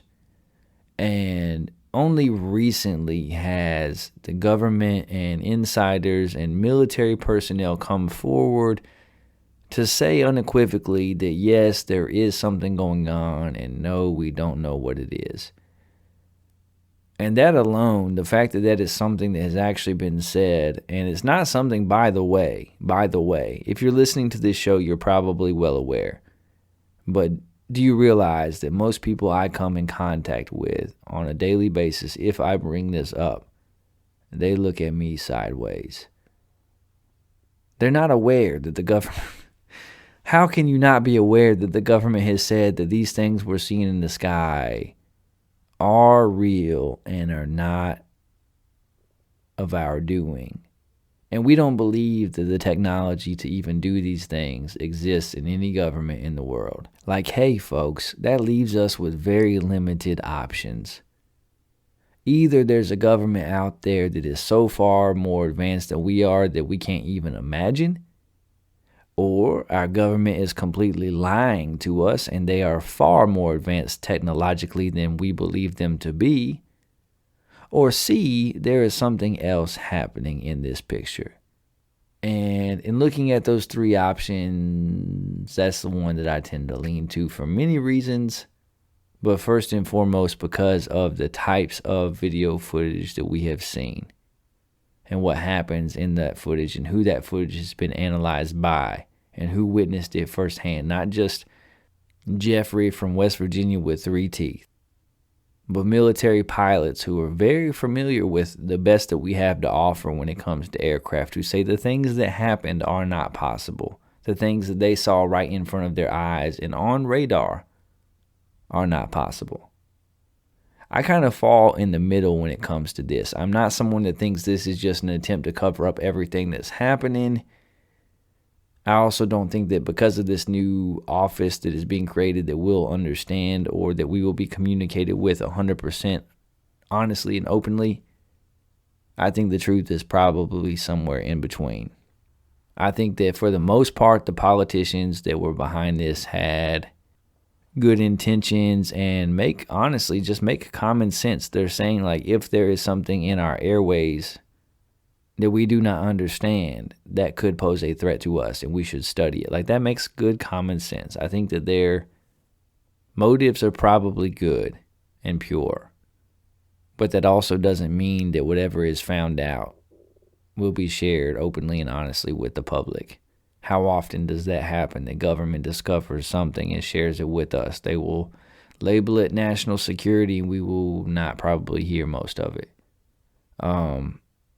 So I don't think the creation of this is a bad thing. I think that it's a good thing. It's a step in the right direction. But it also doesn't mean disclosure. It doesn't mean that we will find out what's going on, that we will get the answers that we need or that we desire. But I'm hopeful. I think that we're closer to knowing what's going on than we ever have been before. It would be great if whatever this is would make itself known to us and would say, like, here we are. This is what's going on. Want to be real with you, be honest with you. I mean, hey, we'll have you in the shed. If you're from another planet, if you are from the future, if you exist on this planet already, if you're a foreign government that has the ability to do things that we cannot comprehend in America, this is the place to let the world know, because we're growing in our listenership. And we're big in India, shouty. We big over there. Put us on the billboard. So yeah, I think this office, hopefully it's a good thing. I don't think that it does any harm. There's already been cover-up. There's already been secrecy and miscommunication around this topic. This office isn't going to increase that. If nothing changes in that way, then it'll just be par for the course. And if things do change, then that's positive momentum. So overall, I think this is a good thing. What do you think? Is this actually going to accomplish anything, the creation of this office? Is it good? Is it bad? Is it in between? Get at us and let us know. Find us on Twitter at InTheShed4 or email us at intheshedwithwes@gmail.com. For our next story in the world of the paranormal, we go from the skies to outer space. Murderer accused said hospital staff were aliens, jurors heard.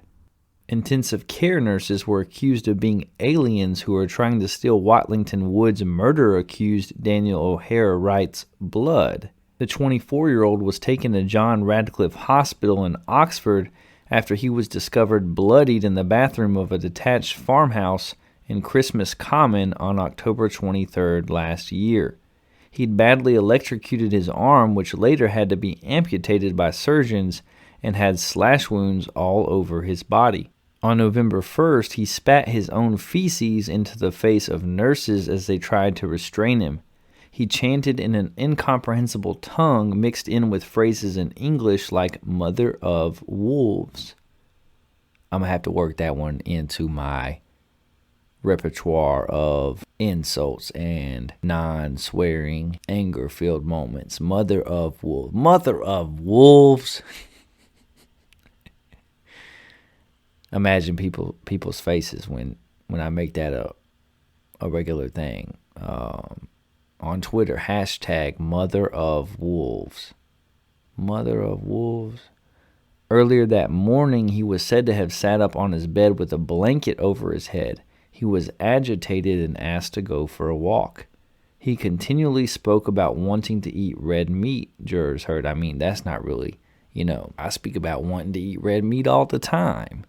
That's not that strange. That's not that weird. Hashtag mothers of wolves. Like, feed me some red meat. Like, I want a hamburger. Get your boy a steak. That, I feel like that's just normal. That, to me, that is a sign that the individual is getting better. O'Hara Wright accused the staff of being aliens and later of giving away my blood before claiming he was stuck in his fake Matrix BS.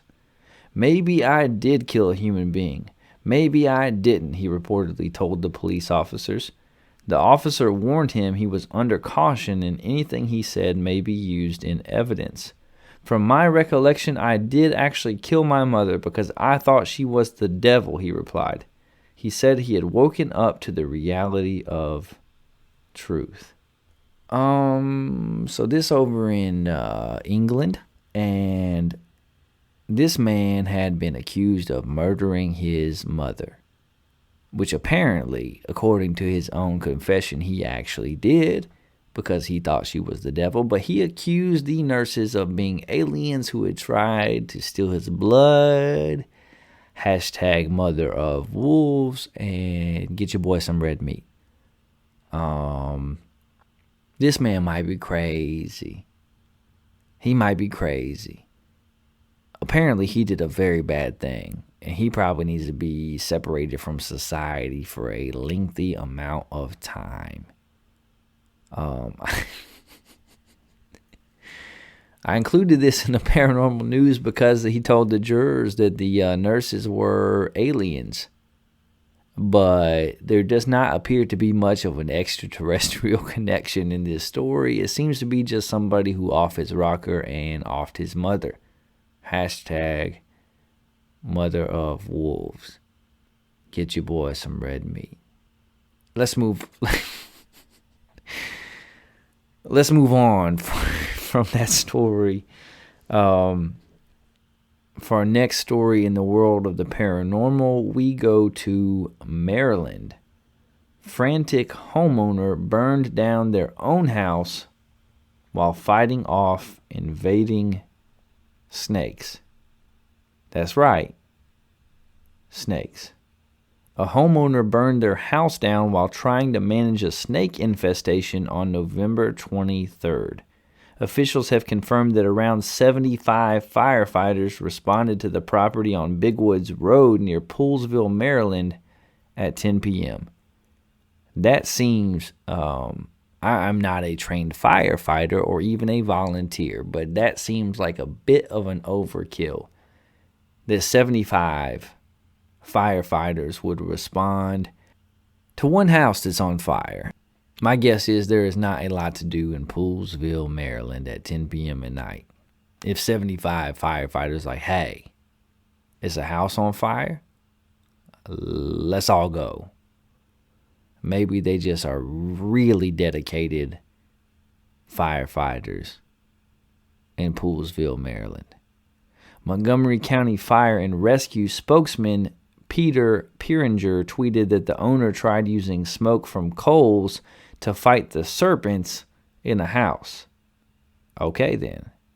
He tweeted, update, Big Woods Road house fire. Cause, accidental homeowner using smoke to manage snake infestation. It is believed heat source too close to combustibles. Area of origin, basement. Walls, floor, damage. No human injuries. However, the fire started when hot coals got too close to flammable materials, sparking the fire. Pieringer added in a further update, status of snakes undetermined. I hope they're burned up. I mean, if you lost your entire house because you was trying to fight the snakes, at least as a consolation prize, hopefully the snakes have been done away with. Because if the snakes have survived this fire, it was all for naught. And I feel even worse for the homeowner. However, he did confirm there were no human injuries. That's good. The fire spread from the basement and consumed the home, causing more than $1 million in damage. Apparently, that was a nice home. Photos show flames shooting from the roof and second-story windows. In a similar incident, a bloke attempted to use an open flame to kill a huge wolf spider that had invaded their home, which also caught on fire. Okay. That article did not give enough information for me. What was this infestation of snakes? Because to me, for something to be an infestation, it has to be like a lot. Like 1 or 2 snakes is not an infestation. 3 snakes is not an infestation. 4 snakes is like a group of snakes, but also not an infestation. Like how we're talking a bare minimum of 5 snakes. And is 5 snakes worth setting your house on fire? You chasing these snakes around in the basement with coals. Why don't you just leave the basement? Why don't you just go upstairs, you know? I think probably 25 snakes is the bare minimum of what it would take for me to chase them around with fire. I've gotten snakes up out of houses and up out of yards and up out of rooms. Look, I grew up in Alabama. I'm not bothered by a snake. Your boy will grab a snake by the tail. It don't bother me, okay? Poisonous or not, like you need a snake, like, hey, I got you. I remember one time in college, the ladies called me over to the women's dorm because it was a snake up under their bookshelf in their bed.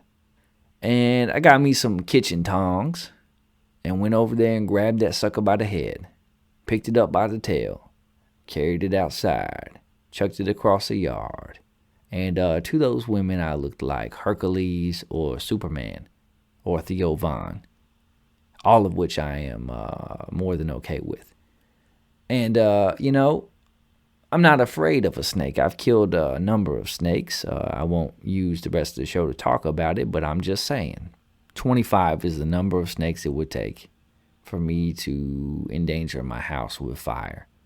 So for this to be an infestation, I got to assume it's at least 5, maybe 25 or more, somewhere in between. I want to know how many snakes would it take for you to risk fire on your house? To risk setting your house on fire. How many snakes would it take? We talking 1 snake, 2 snake, 3 snake, 4, 5 snakes, 6 snakes, 7 snake, more. 1 snake, 2 snake, 3 snake, 4, 5 snakes, 6 snakes, 7 snake, more. 25 is my number. What's yours? Let me know. InTheShedWithWes@gmail.com.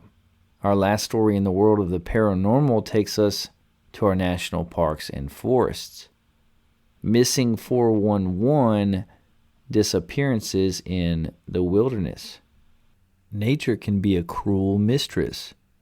Beneath its beauty lies an underbelly of primal fear for some of those who dare venture too deep.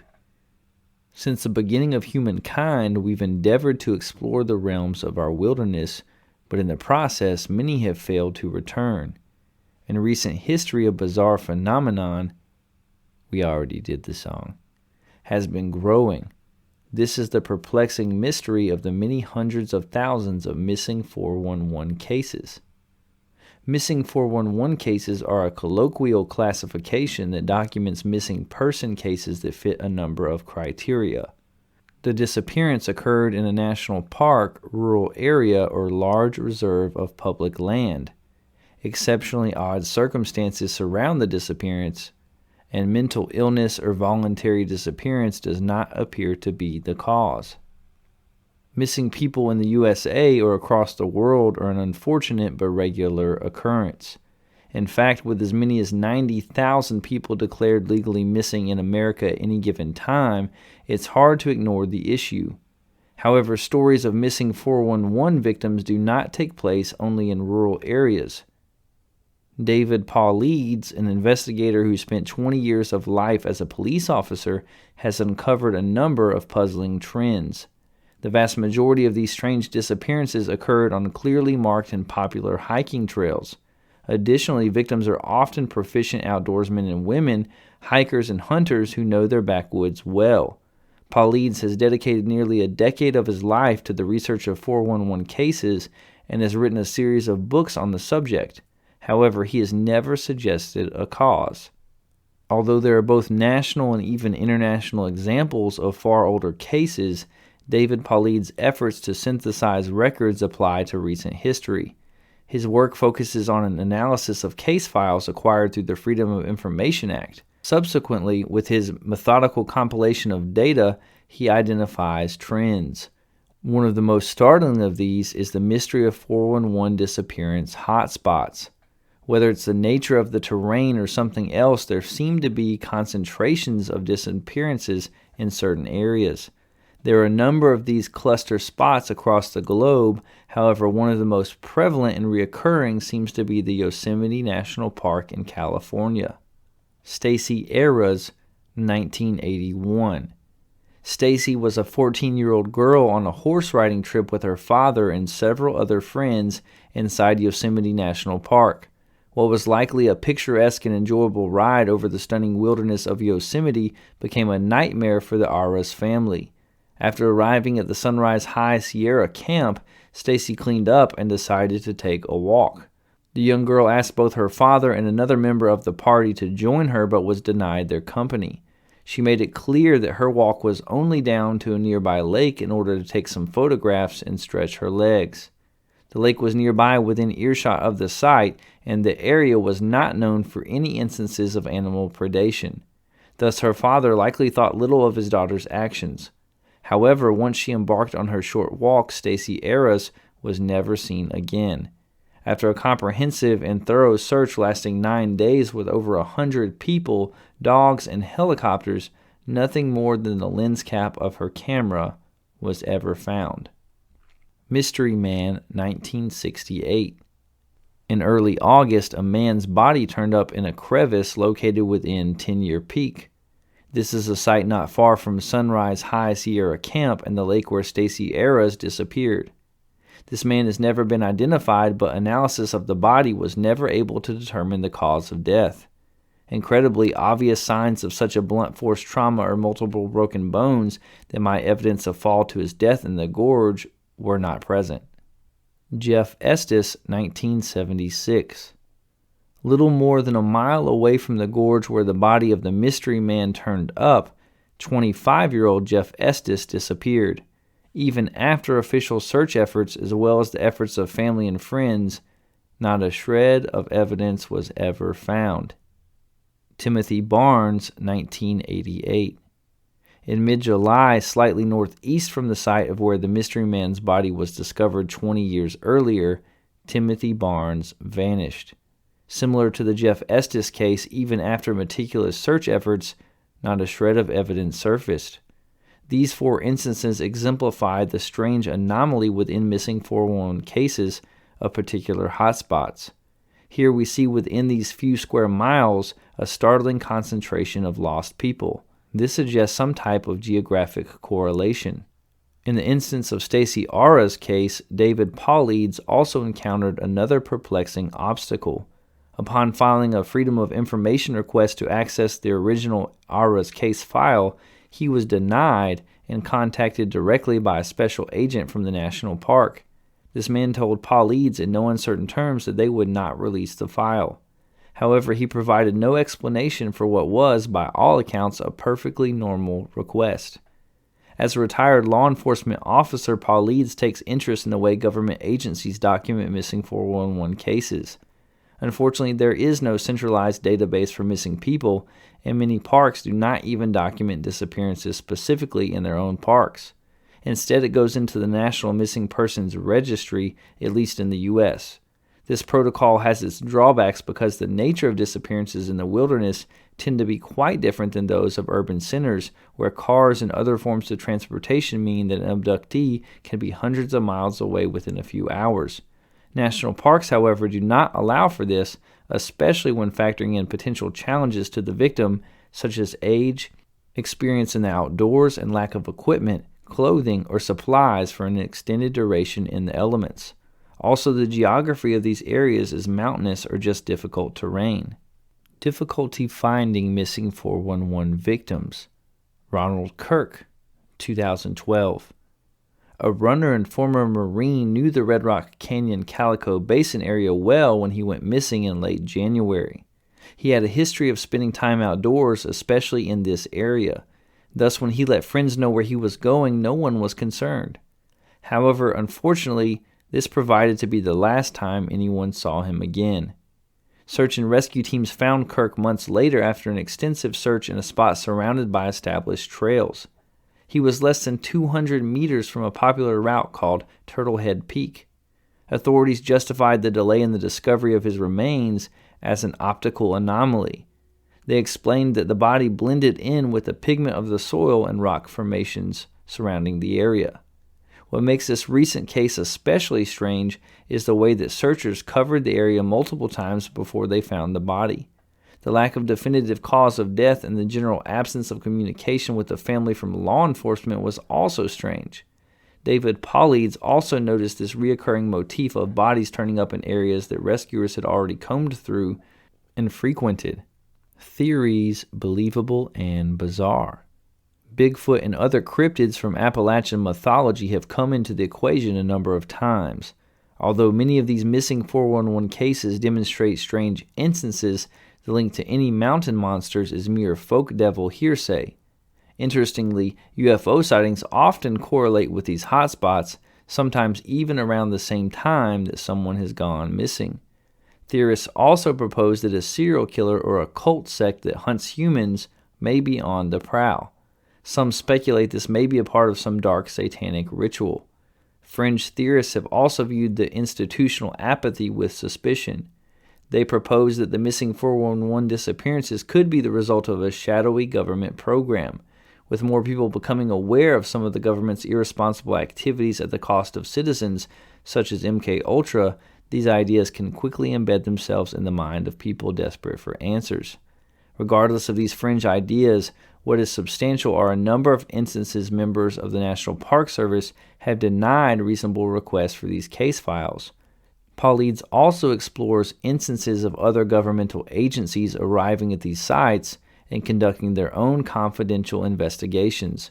In one example, both the FBI and National Guard engaged in a search for a missing child in 2013.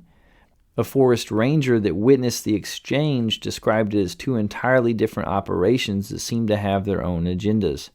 There was active efforts to distance themselves from each other, the FBI and the National Guard and the Park Service, and even the parents of the missing kid. The suspicious nature of the issue in combination with the trends that David Paulides documents are beyond a mystery. Paulides noted that many of these instances occur near bodies of water around granite boulders. Additionally, there are strangely small distances of separation between the victims. This was the case for Stacey Ara's case and that of Ronald Kirk. Both were also adept outdoor people. In Stacey Ara's case, she went only a short distance from the party she was riding with. She was also near a body of water, and the area around the cabin was littered with large granite boulders. This story is only the tip of the iceberg and serves as a window into a few missing 411 cases. The sad reality is that there's a growing number of mysterious disappearances in natural settings. Although Pauline's work has been scrutinized and some critics say that the number of unsolved cases is not statistically significant, tell that to the families, Pauline's has contributed immeasurably to the categorization of the issue and the growth of it in the public consciousness. One can only hope of the work of many from volunteer searches to content creators can answer the question. What happened to these people? Why so often is it difficult to determine a case of death if a body is even found? Missing 411 is a contentious subject with a very human face. Ultimately, only an answer could quell the public's curiosity and give the relatives and friends of the victims the closure that they surely deserve. So, missing 411 was a phrase that I kept hearing on social media and even in some other podcasts that I listened to. And I wasn't sure what it was, so I looked it up, and I found the work of David Paulides, who has written extensively half a dozen or a dozen books about those who have gone missing in national parks and forests and the similarities, the bizarre similarities between the cases. And there's even a couple of documentaries he's put out. I think they're available on Amazon Prime or maybe on Hulu. And I rented the Missing 411 documentary that he put together. And my wife and I watched it over the holiday break. As far as entertainment value on a scale of 1 to 5, I give it a 4.2375. Like it was pretty good. Like it made you think, it was interesting, it kept your attention, all that stuff. But even more than entertainment value, it's just bizarre. And in the documentary, it actually focused on a few specific cases, mostly to do with children. Children that were in close proximity to adults that just disappeared. And who either were never found or only like a shoe was found. They just kind of up and vanished, usually during the day. And all with some strange and odd similarities in their cases, and all in national forests or parks. And it's bizarre, and it's tragic. And as a father, to be honest with you, it broke my heart to watch the documentary, to see these families talk about losing their loved one at young ages, some of them the same ages as my children. It was hard to watch. And I know if it was my kid, I would never return to regular life. Like I would never leave that national park or that forest. Like I would die trying to find my child, trying to figure out what happened. And there's just no clues.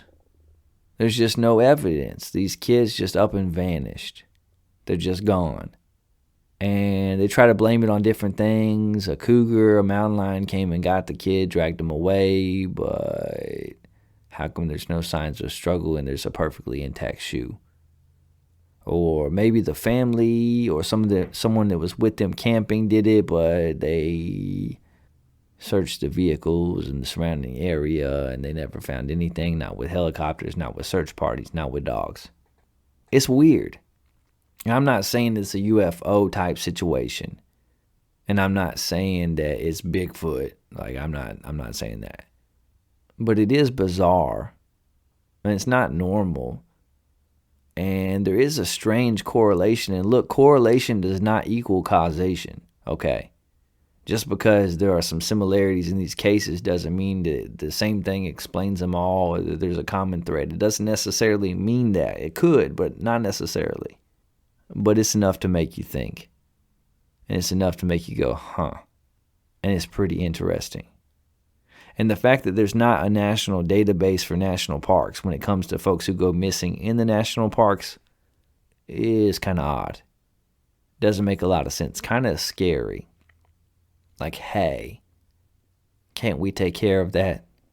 Mr. Biden, Miss Harris, can't we take care of that? There should be some type of national database or registry for the amount of people, who they are, what the situation was, when they go missing in national parks. Where are they located when they were last seen? So that we know, so that we have numbers, so that we have data, so that we can help figure things out and put some information together for the people and the families of those who have gone missing. It just makes sense to do that, okay? So that's bizarre. And I've said bizarre 4 times already in covering this story, and it's probably not enough times. I should be saying it 10 or 12 because it is.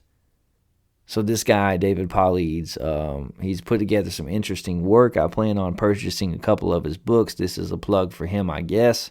He doesn't support the show, but maybe he will. Maybe we can have him on. But the documentary is interesting. And the story and the concept is interesting, and the correlation is interesting. And I feel for all of those parents and grandparents and loved ones. And I would like to know. I would like to know if correlation does, in this case, equal causation. If there is something happening in these national parks that we should know about, that we need to get to the bottom of.